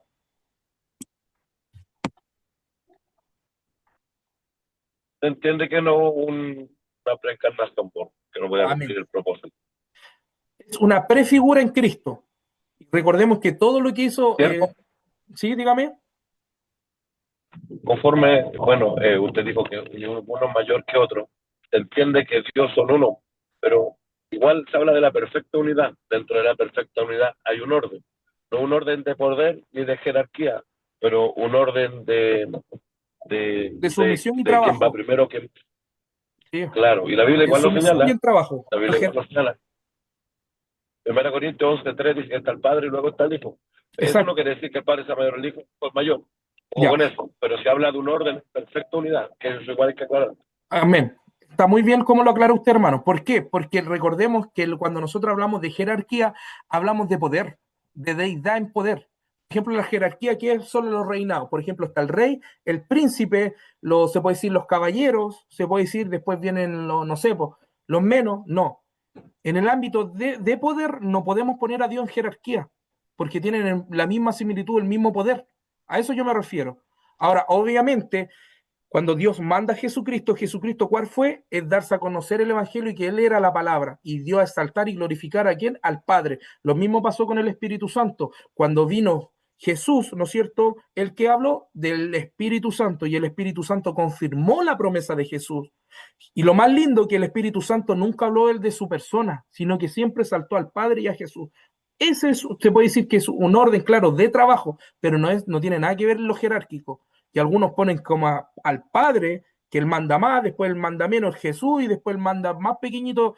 A eso yo me refiero al orden jerárquico. Eso se refiere a la jerarquía, en el poder. ¿Ya? Entonces, hermano, dicho esto, estamos todos ya claros, no es una figura preencarnada como algunos están enseñando, hermano. Fue Jesucristo que se preencarnó. De hecho, un poco más hablan como que los mormones vino Jesús cuando después ya ascendió, estuvo apareciéndose aquí en América. Entonces hay que tener cuidado de repente cómo trazamos la Biblia. ¿Ya? Ahora, en el mismo relato de Melquisedec, ¿no es cierto?, nos narra que Dios, que se diezmó. Y aquí vamos a tocar otro punto importante, hermano, y vamos a hablar sobre el diezmo. Amén. Que es importante, hermano. ¿Por qué? Hace poco vi un estudio también del diezmo, pero no. Siempre cuando nosotros vamos a dar una introducción o vamos a hablar de alguna doctrina, hermanos amados, lo ideal es ser bíblico, hermano. ¿Ya? Que si yo el día de mañana tengo que culturizar a alguna persona que viene recién llegando y me va a decir, hermano, ¿por qué hay que dar el diezmo? lo primero que a algunos se le ocurre decir, no, es que es apretado, mano guagua. No, hermano, nosotros tenemos que sacar de repente vocabulario o palabras que nos van en el contexto de una enseñanza. Por ejemplo, una persona, si viene alguien y me habla del diezmo que está recién nuevita, para poder hacerle entender, yo no tengo que decirle, no, de un mano guagua, no. Tengo que darle, culturizar a los hermanos, disipularla, adoctrinarla. Yo no me puedo saltar proceso. Hace poco escuché un estudio sobre el diezmo de un hermano de allá del sur. Oiga, pero puros palos, no, es que es mano guagua, es que no dan. No, hermano. Vamos a ver un contexto de por qué nosotros tenemos que diezmar, porque aquí lo hizo Abraham. ¿En qué periodo lo hizo y cuál fue su historia? Póngala ahí en el cuaderno. Vamos a irlo al tiro. El diezmo lo vamos a ir, porque Abraham diezmó. Que alguien me puede corroborar si se ve ahí en pantalla.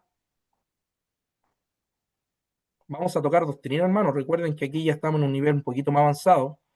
Vamos a tocar doctrina. ¿Alcanza a ver ahí, hermano, no? Si alguien me puede corroborar. Amén. Ya. Entonces, ¿qué pasó con Melquisedec? ¿No es cierto? Se contó como rey de justicia. Es una, se puede decir, prefigura de Cristo, ¿ya? Que no fue Jesucristo, sí fue una prefigura de Jesucristo, para que estén claros en eso. Diezmo. ¿Y qué pasó con Abraham? Dio su diezmo, ¿ya? El diezmo, vamos a irlo al tiro. Es un tratado de doctrina, ¿ya? Y es una doctrina secundaria, póngale ahí. Doctrina secundaria. El diezmo es una doctrina secundaria y es un tratado doctrinal, ¿ya? Para que lo escriban ahí. Porque hay algunos que también no creen al diezmo y algunos creen que sí se da el diezmo como mandato. Por ejemplo, bueno, por respeto al hermano, hace poquito hablamos este tema con una persona que anda un pastor enseñando de que si usted no diezma se va a ir al infierno, porque usted le está robando a Dios, ¿ya? Yo quiero poner al tiro eso, hermano, con claridad. Si nosotros decimos que si yo no doy el diezmo y usted se va al infierno, estamos hablando que la salvación es por obra, ¿ya? Y recordemos que la salvación no es por obra, que nosotros como somos salvos por gracia, obedecemos a los mandamientos de Dios, ¿ya? Por eso yo le puse un tratado doctrinal secundario. Ahora, el concepto del diezmo es simple y directo. La palabra diezmo en la traducción del hebreo es más hacer, que significa una décima parte. Un diezmo es el 10% de nuestros productos. Recuerden la palabra producto, porque la Biblia lo habla que es producto, ¿ya? Eso en Levítico 27:30 dice, y el diezmo de la tierra, así de la simiente de la tierra, como el fruto de los árboles de Jehová, es como dedicada a Jehová. Y mire lo que dice Deuteronomio 14:22. Ahí también en pantalla para que anote esos textos bíblicos y los pueda analizar y estudiar. Dice, indefectiblemente diezmará todo el producto, entiende esa palabra, producto del grano que rindiere tu campo cada año.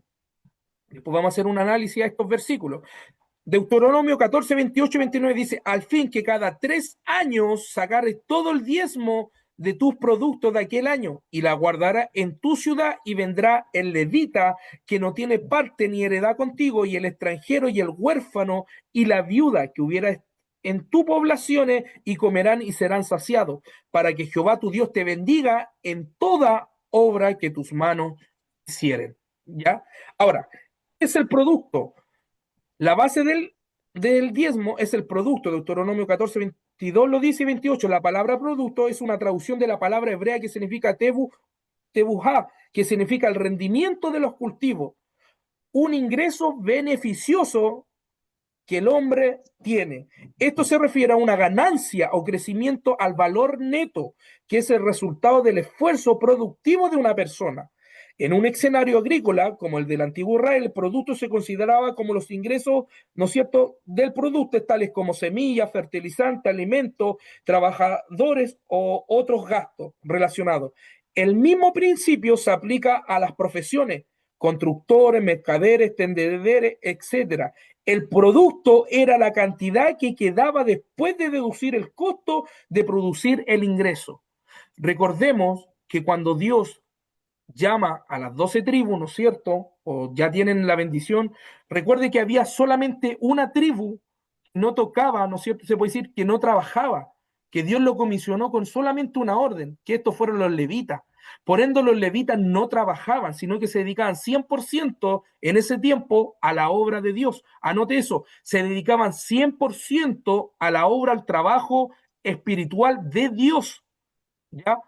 Y aquí vamos a entender algo. ¿Y cuál era la misión de las 11 tribus? De traer los diezmos a los sacerdotes. Y hay tres tipos de diezmo que ahora los vamos a ver también, que era uno, ¿no es cierto?, del todo lo que entraba, y cada 3 años también había otro tipo de diezmo que tenían que darlo, que eso era para la viuda, para el extranjero y para los huérfanos. En cambio, lo que se juntaba de los levitas, ¿no es cierto?, venía del 10% del trabajo de las manos de todos los agricultores de aquella época. En el escenario moderno, el producto para el empleado sería la cantidad neta de su salario mensual o el salario después de cubrir los gastos relativos al trabajo, ya que la escritura no explica al afirmar si los impuestos deberían ser deducidos antes de determinar la ganancia en una decisión. Bueno, ese es otro tema. Pero aquí vamos a llegar porque la mayoría de los, se puede decir, que no creen al diezmo, dice que esto fue parte de la ley. Y claramente vemos antes un inicio del diezmo. Por ejemplo, el diezmo se daba, ¿quién lo dio? Abraham, pero el primero que lo dio en Génesis 28-22, si alguien me puede ayudar ahí, con Génesis 22, perdón, Génesis 28. Ahí, los que puedan buscar rapidito, Génesis 28, versículo 22. Y ahí vamos a ver el inicio del diezmo. Cuando nace por primera vez esta palabra, la 10ª parte. ¿Quién tiene Génesis 28-22?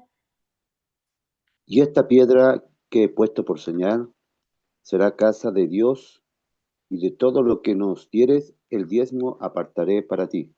Bendito sea Dios. Aquí claramente Jacob, ¿no es cierto?, puso una señal después de la experiencia que tuvo, dice que él iba a dar de todo lo que él tenía del diezmo. No está hablando de la cosecha, no está hablando solamente, sino de todo lo que él tenía, se lo iba a dar a Dios.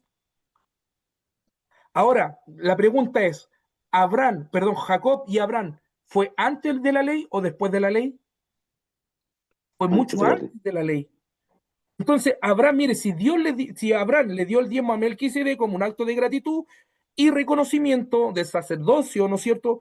Después que éste lo bendijo, fue un regalo de una 10ª parte del botín de guerra. Algunos se contradicen diciendo, no, que eso lo hizo una pura vez. Sí, lo hizo una pura vez, pero vea la palabra como dice la escritura, dice que es un acto de gratitud y reconocimiento.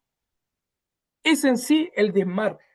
Porque escúcheme bien, hermano amado, yo lamentablemente he escuchado a muchas personas de decir de que hay que dar el diezmo, que dar el diezmo, lo vuelvo a decir, hermano, el diezmo no es un tema salvífico, pero sí es una responsabilidad y es una devoción íntima, y lo vamos a corroborar con el Nuevo Testamento, de que Jesús, en ningún momento también abrogó lo del diezmo. Ahí para los lectores también busquen martirio si me pueden ayudar con Mateo 23. Lo vamos a leer más adelante. Recordemos, todo parte por una gratitud y un reconocimiento hacia Dios. Por ejemplo, y aquí yo hago la pregunta, ¿por qué no es un tema que esto, si decimos que si no damos el diezmo lo vamos a ver en el infierno, estamos diciendo claramente que esto es por obra y la salvación no es por obra? Incluso usted puede estar diezmando, yo le dije a esta persona, incluso usted puede estar diezmando y se puede ir al infierno. Y me dijo, ¿cómo eso? Si yo estoy guardando los diezmos, los estoy dando y los estoy apartando, y yo no estoy robando, yo ya no soy maldito porque yo estoy apartando el diezmo. Y yo se les puse de esta manera, es muy fácil. Yo le dije, usted tiene una esposa, ¿ya? Sí, me dijo. Usted ama a su esposa, ¿no es cierto? Sí, y su esposa lo ama a usted, sí. Ahora, mi pregunta es, y aquí aquí quise llevarlo al ámbito cómo Dios trabaja y cómo Dios ve la ofrenda y el diezmo. Yo le dije, ¿usted obligaría a su esposa a que le diera un beso? Y me dice, no. ¿Usted obligaría a su esposa a que lo abrazara y le dijera, ya, pues abrázame, bésame? ¿Lo haría? No. ¿Y sabe lo que él mismo se respondió? No, pues que a ella tiene que nacerle. Exactamente pasa con los diezmos y la ofrenda. Yo puedo estar dando mi diezmo, incluso le dije yo, pero mi condición es como un poco más porque tengo que hacerlo, me lo están exigiendo, inmediatamente ese diezmo, esa ofrenda, Dios no la mira con agrado. ¿Sabe por qué? Porque si nosotros ofrendamos, si nosotros damos nuestras primicias, si nosotros damos nuestros diezmos, tiene que hacer un acto de amor y agradecimiento. Por eso dice la palabra que Dios ama al dador alegre. Es la actitud. Lo mismo, y tuve que pasearlo y tuve que llevarlo al Génesis. ¿Por qué Dios miró más con agrado el sacrificio de Abel y no de Caín? Porque Abel le dio lo mejor. Entonces, aquí tenemos que entender que cuando nosotros diezmamos, cuando Abraham diezmó, lo hizo por gratitud y reconocimiento del que estaba adelante. Y ahora está mi pregunta. Los levitas se encargaban el 100% a la hora del ministerio de que Dios lo había llamado. Recuerden que los levitas tenían que llevar la alabanza, venían los sacerdotes y era una infinidad de cosas sacras que ellos tenían que hacer, ¿no es cierto? Los levitas tuvieron que ser ungidos con aceite. ¿Qué significa ser ungido? ¿No es cierto? Recibir una bendición de Dios y apartado y santificado. La palabra santificación significa apartado y consagrado para Dios. Eso significa santidad, ¿ya? Es ser apartado en consagración para Dios. Entonces ellos, como no trabajaron, su función es la de ministrar en la presencia de Dios, ellos tenían que dedicarse al 100% a esto. Y yo incluso le hice entender, los pastores se dedican al 100% de la obra, por eso la iglesia tiene que sustentar a los diezmos. Perdón, la iglesia con sus diezmos sustenta a los pastores. Entonces esto igual es un trabajo espiritual, es una ordenanza, se puede decir, sacra para Dios, es un apartamiento sacro para Dios. Los pastores, todo ministro que esté ejerciendo, que aquí tenemos harto, ellos reciben, ¿por qué? No por imposición, sino por gratitud y honra como lo tenían los levitas. Amén. Ahora, Abraham dio los diezmos a Melquisedec como un acto de gratitud y reconocimiento del sacerdocio de Melquisedec. Después que éste lo bendijo, fue un regalo de una 10ª parte del botín de la guerra que había obtenido. Y ahí no le ofreció a Abraham manzana, no le ofreció, se puede decir, el trigo, no, todo su botín. Ahora dice, este es el primer ejemplo del diezmo que se menciona en la Biblia y ocurre antes de la ley mosaica. Entonces, la primera refutación para aquellos, sobre todo estos que creen, ¿no es cierto?, siguen en este de los judíos mesiánicos, que ellos creen también en el diezmo, pero lo ponen como tipo ley.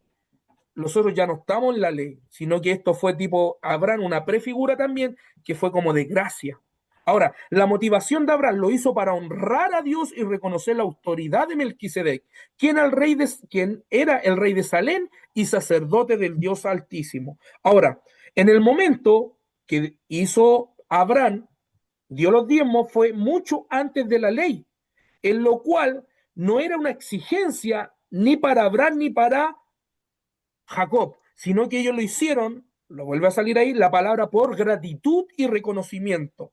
Ahora, el diezmo en el Antiguo Testamento, sin diezmar, si es diezmar, es bíblico, ya que se menciona en el Antiguo Testamento como una ley para los israelitas de dar el 10% de sus cosechas y ganado por sostener a los levitas y al templo. En el Nuevo Testamento, la práctica se interpreta de forma diferente y en lugar de una ley obligatoria, se enfoca en importancia de dar con alegría,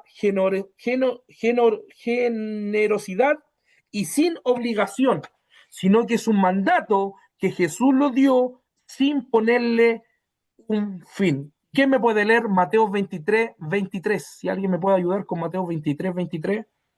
Vamos a sacar un poquito los lentes, hermano, que sabe que se me... Amén, mi hermano Patricio. Amén.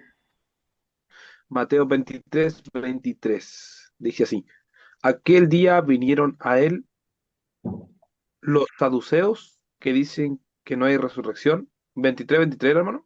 Sí, Sí, acá está. Mateo Perdón, me había equivocado yo. 23:23. No, que me había equivocado yo, perdón, aquí está. Dice así: ay de vosotros, escribas y fariseos hipócritas, porque diezmáis la menta y el eneldo y el comino, y dejáis lo más importante de la ley, la justicia, la misericordia y la fe. Esto era necesario hacer, sin dejar de hacer aquello. Jesucristo lo dice claramente, sin dejar de hacer aquello. Lo que aquí Jesucristo nos está reprochando, lo que ellos estaban dando. Imagínense, ellos eran escribas y eran fariseos. Lo que aquí está recriminando Jesucristo es que ellos estaban dando, imagínense, la menta y en el herdo y el comino, pues hermano, que es lo más básico en los alimentos. Y ellos no guardaban lo más importante de la ley, que era la justicia, la misericordia y la fe. Y ahí pone, mire lo que dice Jesús, la fe.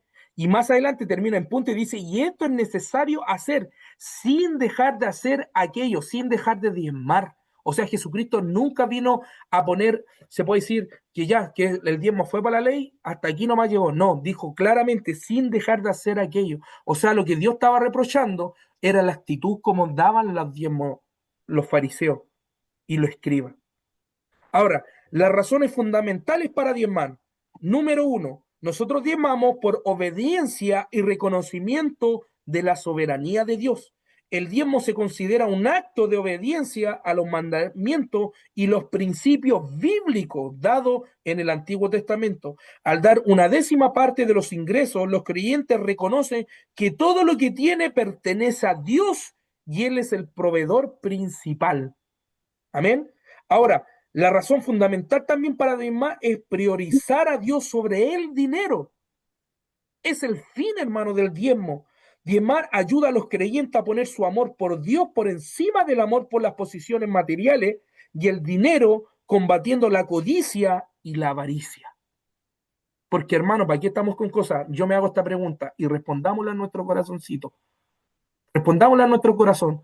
¿Dios necesita de sus diezmos? Si Él es dueño del oro y la plata. No, Dios no necesita dinero. Pero ¿saben lo que Dios hace aquí? Nos demuestra que todo lo que nosotros tenemos es por pura misericordia y gracia de Dios. Y, y haciendo la otra contraparte, sí importante el diezmo, porque nosotros sustentamos a aquel hombre que Dios apartó para la obra, como lo tenían los levitas.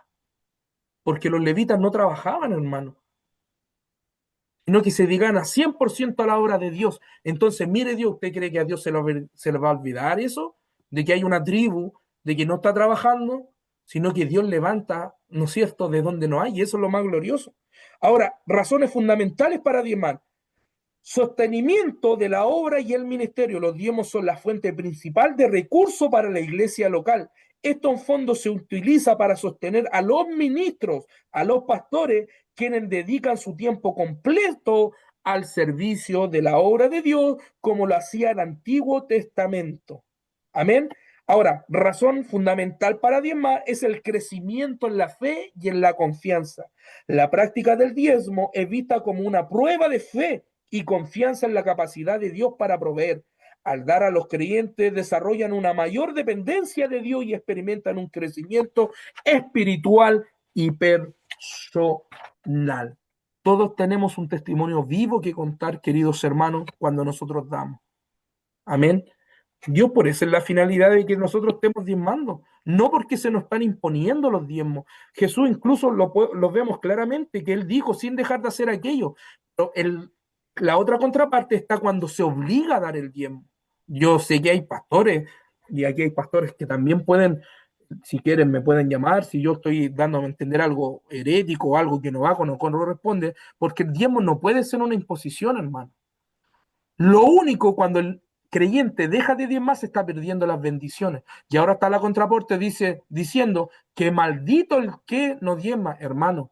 Ya en Cristo no somos malditos, al contrario, somos justificados a través de esa sangre preciosa en Cristo. Entonces ya nadie puede decir que un hermano es maldito porque no da su diezmo. Eso es completamente malo, erróneo.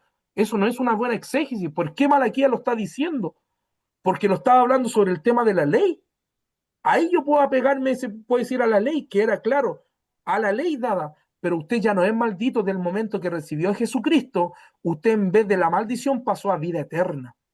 Por eso está la otra contraparte. Este pastor a mí me estaba enseñando que los que no demás eran malditos y se iban al infierno.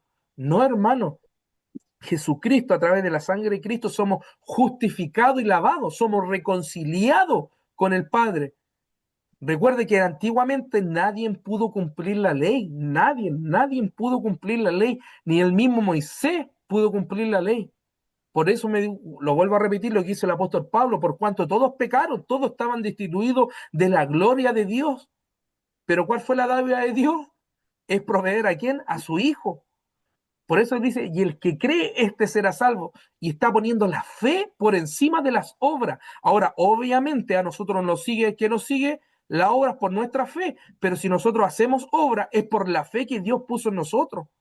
Es más, me atrevo a decir, hermano, que usted, por ejemplo, puede llevar una vida completamente, como lo dice 1 Corintios capítulo 13, ¿no es cierto? Cuando habla de la eminencia del amor, teniendo, como dije la otra vez, todos los dones carismáticos, o sea, teniendo toda la bendición espiritual, se puede decir, teniendo todos los regalos espirituales de Dios, pero si yo no tengo amor, de nada me sirve. ¿De qué me sirve dar el diezmo? Porque aquí también se ven por parte de obligación, y yo lo vuelvo a decir, hermano, queridos hermanos y pastores, si usted está viendo el diezmo como una exigencia, una obligación, déjeme decirle que usted está mal. Porque si yo voy a diezmar, voy a ofrendar, es por amor y gratitud y reconocimiento que el Dios que yo tengo se merece toda adoración.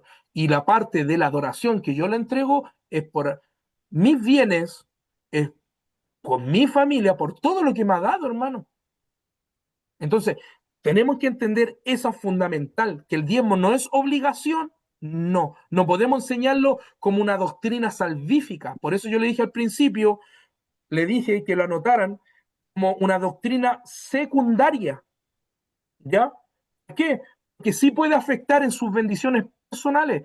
Más, yo me atrevería a decirle que yo a usted no lo puedo maldecir o no lo puedo, hermano amado, mandar al infierno porque usted no da sus diezmos. El único que está perdiendo aquí es usted cuando usted no entrega sus diezmos.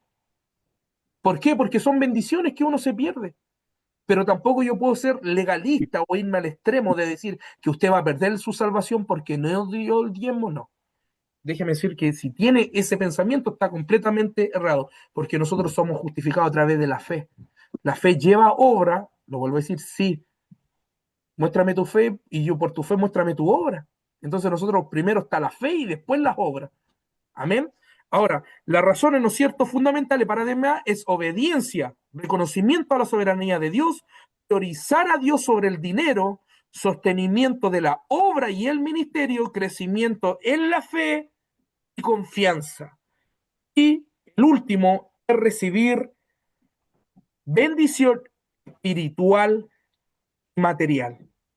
Que el diezmo no debe verse como un simple intercambio comercial. La Biblia enseña que hay beneficios asociados con la generosidad y la fidelidad financiera. ¿Y sabía usted que esta es la única, se puede decir, encaramiento que Dios le hace al hombre? El tema de los diezmos. Y le dice, mire, la única aprobación que Dios le permite al hombre, dice, aprobadme en esto. O sea, mire, lo que Dios le estaba diciendo a la nación de Israel, apruébenme, pónganme a prueba. Pónganme a prueba a mí que yo soy Dios. Si ustedes dan su diezmo, ¿acaso yo no los voy a bendecir? Mire, un acto de confrontación Dios lo hizo. Pero eso no quiere decir que a nosotros se aplique. ¿Por qué? Porque Jesucristo, recuerde que es en lo máximo, se puede decir, en lo más glorioso que Dios pudo haber hecho, habernos dado a su Hijo para salvar nuestra alma. ¿Ven? Ahora, punto a aclarar. Y aquí quiero que anoten esto, hermano. Puntos para aclarar.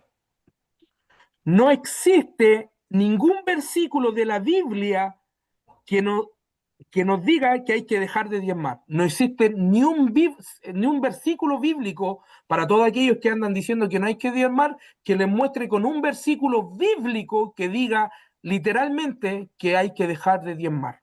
¿Ya? No existe ni uno. Algunos dicen, no, que no hay que diezmar para este tiempo. No, nosotros podemos mostrar Mateo 23 claramente. Usted a esas personas que le digan no hay que diezmar en este tiempo porque estamos en la gracia, dígale que le muestre un versículo bíblico que la Biblia diga que no hay que diezmar, no existe, hermano.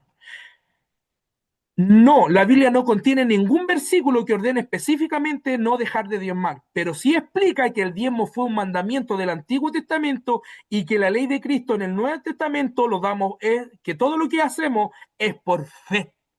Amén. Entonces, tenemos que entender que esa es la base, que todo lo que hacemos, nosotros lo hacemos por fe. Por fe, yo le estoy ofreciendo alabanza a Dios. Por fe, porque yo creo en Dios, le rindo culto de adoración a Dios. Todo es por fe, hermano. No es por imposición, no es por ser legalista, no, todo esto es por fe. Y la fe, la verdadera fe, se mueve en obra. Si yo tengo fe en Dios, ¿yo qué voy a hacer? Voy a dar mi ofrenda por amor. Si yo tengo fe en Dios, yo le voy a dar mis diezmos por amor a Dios. O sea, la fe produce obra. Amén. Ahora, punto a aclarar, no nació en la ley mosaica. Recuerde, el diezmo no nació en la ley mosaica. Número 3, el diezmo no es salvífico en sí mismo. La salvación se recibe por la fe y la gracia de Dios, no por buenas obras como el diezmo. Sin embargo, diezmar puede ser una expresión de fe, obediencia y humildad a reconocer que todo proviene de Dios. Amén. Lo vuelvo a decir, hermano, usted puede ser un buen diezmador, un buen ofrendador, puede ser un buen, no sé, dadivoso, pero si usted lleva una vida inmoral, si lleva una vida, ¿se acuerdan al principio que hicimos las 3 cualidades del verdadero líder? Que si no tiene autoridad espiritual, moral y doctrinal, de nada le sirve, ¿no es cierto?, tener una más alta o una más baja. Esto tiene que trabajar, los 3 tienen que trabajar acorde, ¿ya? Por eso yo igual le digo, hermano, ¿cuál es la actitud de que nosotros ofrendemos? Y esto hay que entenderlo. Por ejemplo, yo he visto caritas y lastimosamente cuando van a entregar las primicias es como que si fuera una carga, hermano. Y esto no debe ser una carga, porque Dios pesa los corazones, Dios ve la intención del corazón del hombre. A Dios no se va a agradar. Si usted le puede hallar, se puede decir unas primicias, le puede hallar todas las primicias, un supermercado entero. Lo que Dios se va a dar, cuál es su intención, con cuál intención me presento a Dios. Por eso es lindo cuando dice, si tú tienes algo contra tu hermano, ¿qué tengo que hacer yo primeramente? Y pedirle perdón a mi hermano, orar, y después presento, ¿qué? Mi ofrenda a Dios, porque Dios lo que ve es la intención del corazón del hombre. ¿Ya? Ahora, lo vuelvo a decir, número 4, la intención es clave. El acto de dar es lo que agrada a Dios, siempre que se haga de manera alegre y no por obligación o para ser visto. Bendito sea Dios. Porque a veces también ha pasado que como que algunos andan mostrándole el diezmo, cuando pasan para adelante, dejan los diezmos, muestran el diezmo como a todos. No, esto es una intimidad entre usted y Dios. Amén.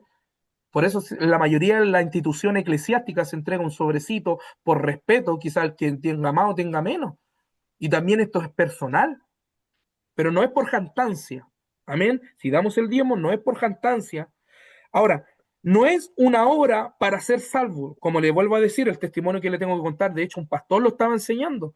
Y lo estaba enseñando diciendo que se iban a ir al infierno todos los que no diezmaban. ¿Y sabe qué? Después los hermanos iban a diezmar por miedo, por hermano.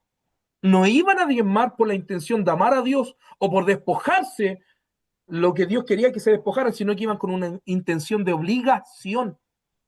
Entonces, eso es terrible, hermano. Cuando yo tengo que trabajar en la obra por obligación, hermano. Por eso es necesario escudriñar la escritura, hermano. Es necesario conocer a Dios, su atributo, cómo Él se maneja y que la palabra en mí se vuelva vida. ¿Sabe por qué, hermano amado? Porque si no, yo voy a ser un religioso en la iglesia. Y eso es lo que más hay en este tiempo, hermano.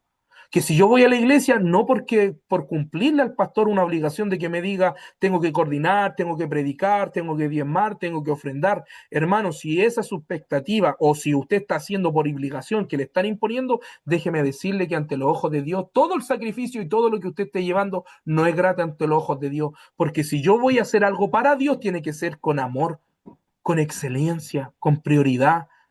Decir, Señor, con todo lo que tú me has dado, yo voy a retribuir, Señor, porque todo te pertenece a ti. Por ejemplo, lindo cuando una familia se toma con su esposa, por ejemplo, lo mismo pasa con la merquería.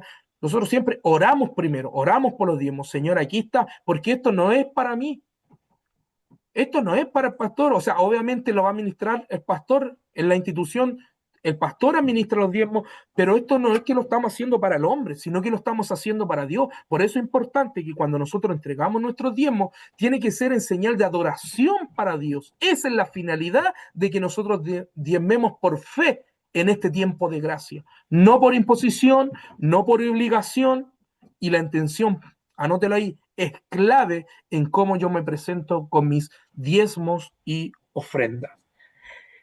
El diezmo como mayordomía. Diezmar es una práctica para reconocer que se es mayordomo de todo lo que Dios nos ha dado, considerando el diezmo como prioridad en él. Entonces lo hacemos por mayordomía. cómo nosotros ministramos nuestro dinero, cómo nosotros ministramos nuestro tiempo. De hecho, Dios tampoco nos los demanda tan solo el dinero, sino que también Dios nos demanda la devoción, la intimidad, la conexión que tenemos con Dios. Eso yo siempre he dicho yo, lo que yo nunca puedo cuestionarle a un hombre, ni a un hombre de Dios, es la devoción y la fe del hombre. Usted puede cuestionar que no es perseverante, usted puede cuestionar, no sé, que el hombre es regañadiento, usted puede cuestionar de que el hombre lo hace con malas intenciones, pero la fe y la devoción nadie puede cuestionar a un hombre. ¿Sabe por qué? Porque Dios conoce la intimidad del hombre. Los fariseos, en su momento, ellos amaban la menta, el eneldo, en un pasaje, la ruda, hermano, el comino. Imagínense, ellos se jactaban de lo que estaban haciendo. Cuando ayunaban, ¿qué hacía Dios? Por eso me gusta cómo Jesús vino a darle duro a estos fariseos y a los saduceos y a los escribas. ¿Por qué? Porque eran expertos en ponerse una careta. A todo esto, la palabra hipócrita viene del griego, que significa hipócritis, que antiguamente los teatros, en el tiempo, ¿no es cierto?, se puede decir, en los tiempos de Jesús, para hacer una obra de teatro se ponían una máscara, y esa máscara representaba, no sé, si querían hacer una obra feliz, se ponían una careta, y eso significa hipócritas, ponerse una careta. Entonces, eso es lo que Dios siempre le refutó a los fariseos, porque ellos diezmaban, ellos ayunaban, ellos oraban, poniéndose una careta como diciendo: yo soy el mero mero, el santo, el espiritual, el sacerdote, el que ministra en el templo. Entonces ahí Dios vino a reprochar la intención de cómo ellos lo hacían. Por eso me gusta cuando le habla, me parece en Mateo 25 o Mateo 23, cuando le da una cátedra a los escribas y a los fariseos. Porque todo lo hacían por jactancia, todo lo hacían por ver. Y eso es lo más peligroso en el hombre, hermano. Por eso yo soy un poquito alejado. Yo cuando tuve que hablar con el rector, que esto yo por mí, de subir estas cosas de los estudios por YouTube, que fuera bien privado. Ahora, claro, me dijo: no, por favor, yo necesito verlo, no lo haga privado, porque igual nosotros vamos a ver cómo usted está haciendo las clases. ¿Por qué? Porque yo siempre he dicho, mientras el hombre esté más en el anonimato, Dios más se va a encargar de exaltarlo. Pero usted ve ahora las redes sociales, hermano, que todo es vanagloria, todo orgullo, todo es arrogancia. Yo le doy gracias al Señor que Dios me ha mantenido en esto, porque ¿para qué estamos con cosas? Uno teniendo una honra por naturaleza, el hombre no está, se puede decir, para recibir aplauso, porque por naturaleza el hombre tiene en su corazón de poder, wow, se puede decir, engrandecerse por esencia. Entonces, Dios siempre ve la intención del corazón del hombre, cómo está trabajando. Ahora, no se va a malinterpretar que Dios solamente ve el corazón, porque también hay otro error doctrinal que dicen algunos, la iglesia neopentecostal, no, lo que Dios mira el corazón nomás. No, estamos hablando del contexto de la intención, de cómo se llega por las obras. Porque Dios, si le interesa al corazón, le interesa santificado vuestro cuerpo, alma y espíritu, santificado en toda vuestra manera de vivir. No, aquí no sirve en el ámbito de apartarse para Dios. Dios te quiere completamente, hermano mío. Amén. Entonces, y vamos a diezmar, tiene que ser, no es una obra para ser salvo, téngalo claro, hermano. ¿Ya? No es una obra para ser salvo, cumplir con el diezmo. El diezmo como mayordomía, y ahora el diezmo es un acto de adoración. Diezmar es una forma de demostrar gratitud y reconocer que somos mayordomo de los bienes que Dios nos ha dado. Amén. Entonces es mostrar gratitud y reconocer que somos mayordomos de los bienes que Dios nos ha dado. Y para todo esto, todo pastor, todo ministro, bíblicamente, centrándose en la infalibilidad de la eterna palabra de Dios, porque creemos, ¿no es cierto?, que es inerrante, sabemos que en el orden de la doctrina, incluso si un pastor es presidente de un ministerio, también tiene que diezmar. Porque esto es para todos, no tan solamente, recuerden que los sacerdotes que hacían, le daban también, después de cada 3 años, llegaban los diezmos, lo partían, y ¿qué tenía que hacer el sacerdote? Repartir esos diezmos. ¿Y qué lo hacía antes? Se lo da al huérfano, a la viuda, al desamparado. Entonces, ¿qué pasa en este tiempo? El pastor que es presidente tiene que también diezmar. ¿A qué? A la membresía, a la autonomía, se puede decir, de la iglesia, a la institución eclesiástica. Por eso, mi pastor, si alguien es presidente, todo pastor, presidente, todos tienen que diezmar, desde la misma cabeza hasta para abajo. Amén. Y concluyendo esto, hermano, aclaramos el punto de los diezmos que nos habla el Antiguo Testamento. ¿Alguna pregunta? Abramos el diálogo. ¿Alguna pregunta?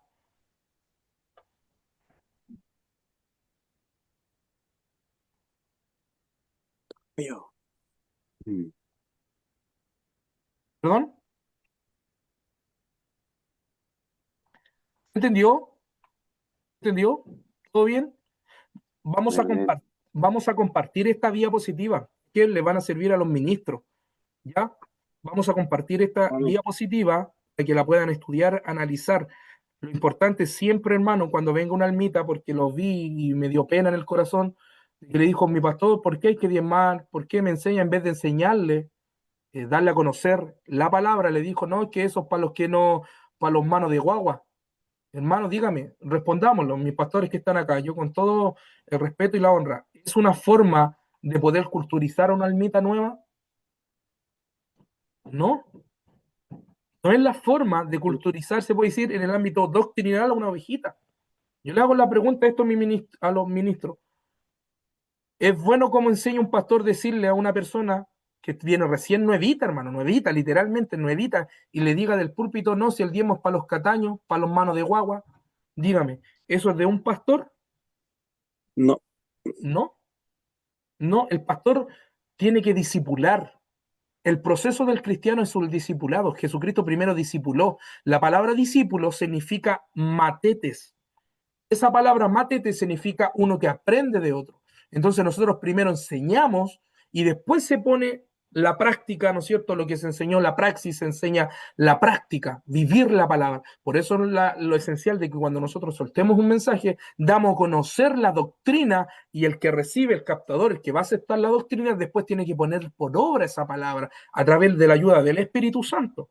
Entonces, hermano, esta diapositiva la vamos a dejar y a mí, de verdad, cuando yo escuché a este pastor me dio pena. ¿Sabe por qué? Porque no entendió la abejita, po. Lo dejó al aire. Porque en vez de enseñarle por qué hay que diezmar, cuál es la importancia, qué es lo lindo y lo beneficioso de cumplir esto que Jesús no lo abrogó. Mateo 23 lo dice claramente, sin dejar de hacer aquello. Jesús lo dijo claramente, no hay que dejar de diezmar, sino que hay que hacerlo, pero con una intención buena, porque los fariseos se jactaban de lo que diezmaban. Oiga, hermano, si lo que estaban diezmando era puro polvo nomás, por hermano. Entonces, ahí tenemos que entender la intención de cómo Jesucristo y cómo trazamos ese versículo bíblico. Amén. Yo creo que estamos en la hora, estamos a 6 minutos de terminar. Y abro, hermano, para ver si algún hermano quiere hacer alguna pregunta, algún pastor, algún hermano. Por acá, profe. Mi ¿Me escucha? hermano Jorge. Sí. Bueno, es súper bueno eso que dijo usted, porque yo he escuchado mucho sobre destacar el fundamento salvífico. Se saca por el diezmo, se saca por el bautismo, se saca por distintas cosas que se enseñan, siendo que, bueno, Efesios 2:8 dice que la fe no es por ninguna obra ni un acto que el hombre haga, sino solamente por la sangre del Cordero, es por el sacrificio expiatorio. Eso es súper bueno porque hoy en día se tergiversa mucho eso, así que súper bueno. Mi hermano Jorge, usted a todo esto, usted es líder de mi pastor Elvis, ¿no es cierto? Sí, amén. Amén. Bueno, hermano amado, como le digo yo, sí, esto es muy claro dejarlo con fundamentos bíblicos. Lo vuelvo a decir, vamos a la diapositiva porque lo ideal es, siempre yo lo he dicho, disculpe la expresión, yo sé que no se dice, pero es culturizar a los hermanos, po.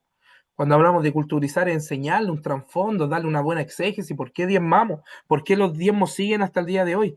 De verdad, hermano, discúlpenme, pero sabe que estoy un poquito mareado con estos lentes. No sé si veo peor o veo mejor. Me mareo, se me mueven hasta las letras. Entonces, mi hermano, Perfecto, que escuche bien. no sé si para terminar, recuerden que la otra semana, perdón, el miércoles, vamos a estar haciendo las pruebas. Yo se las voy a mandar, se las voy a dejar en el WhatsApp de grupo, ya, las dos pruebas.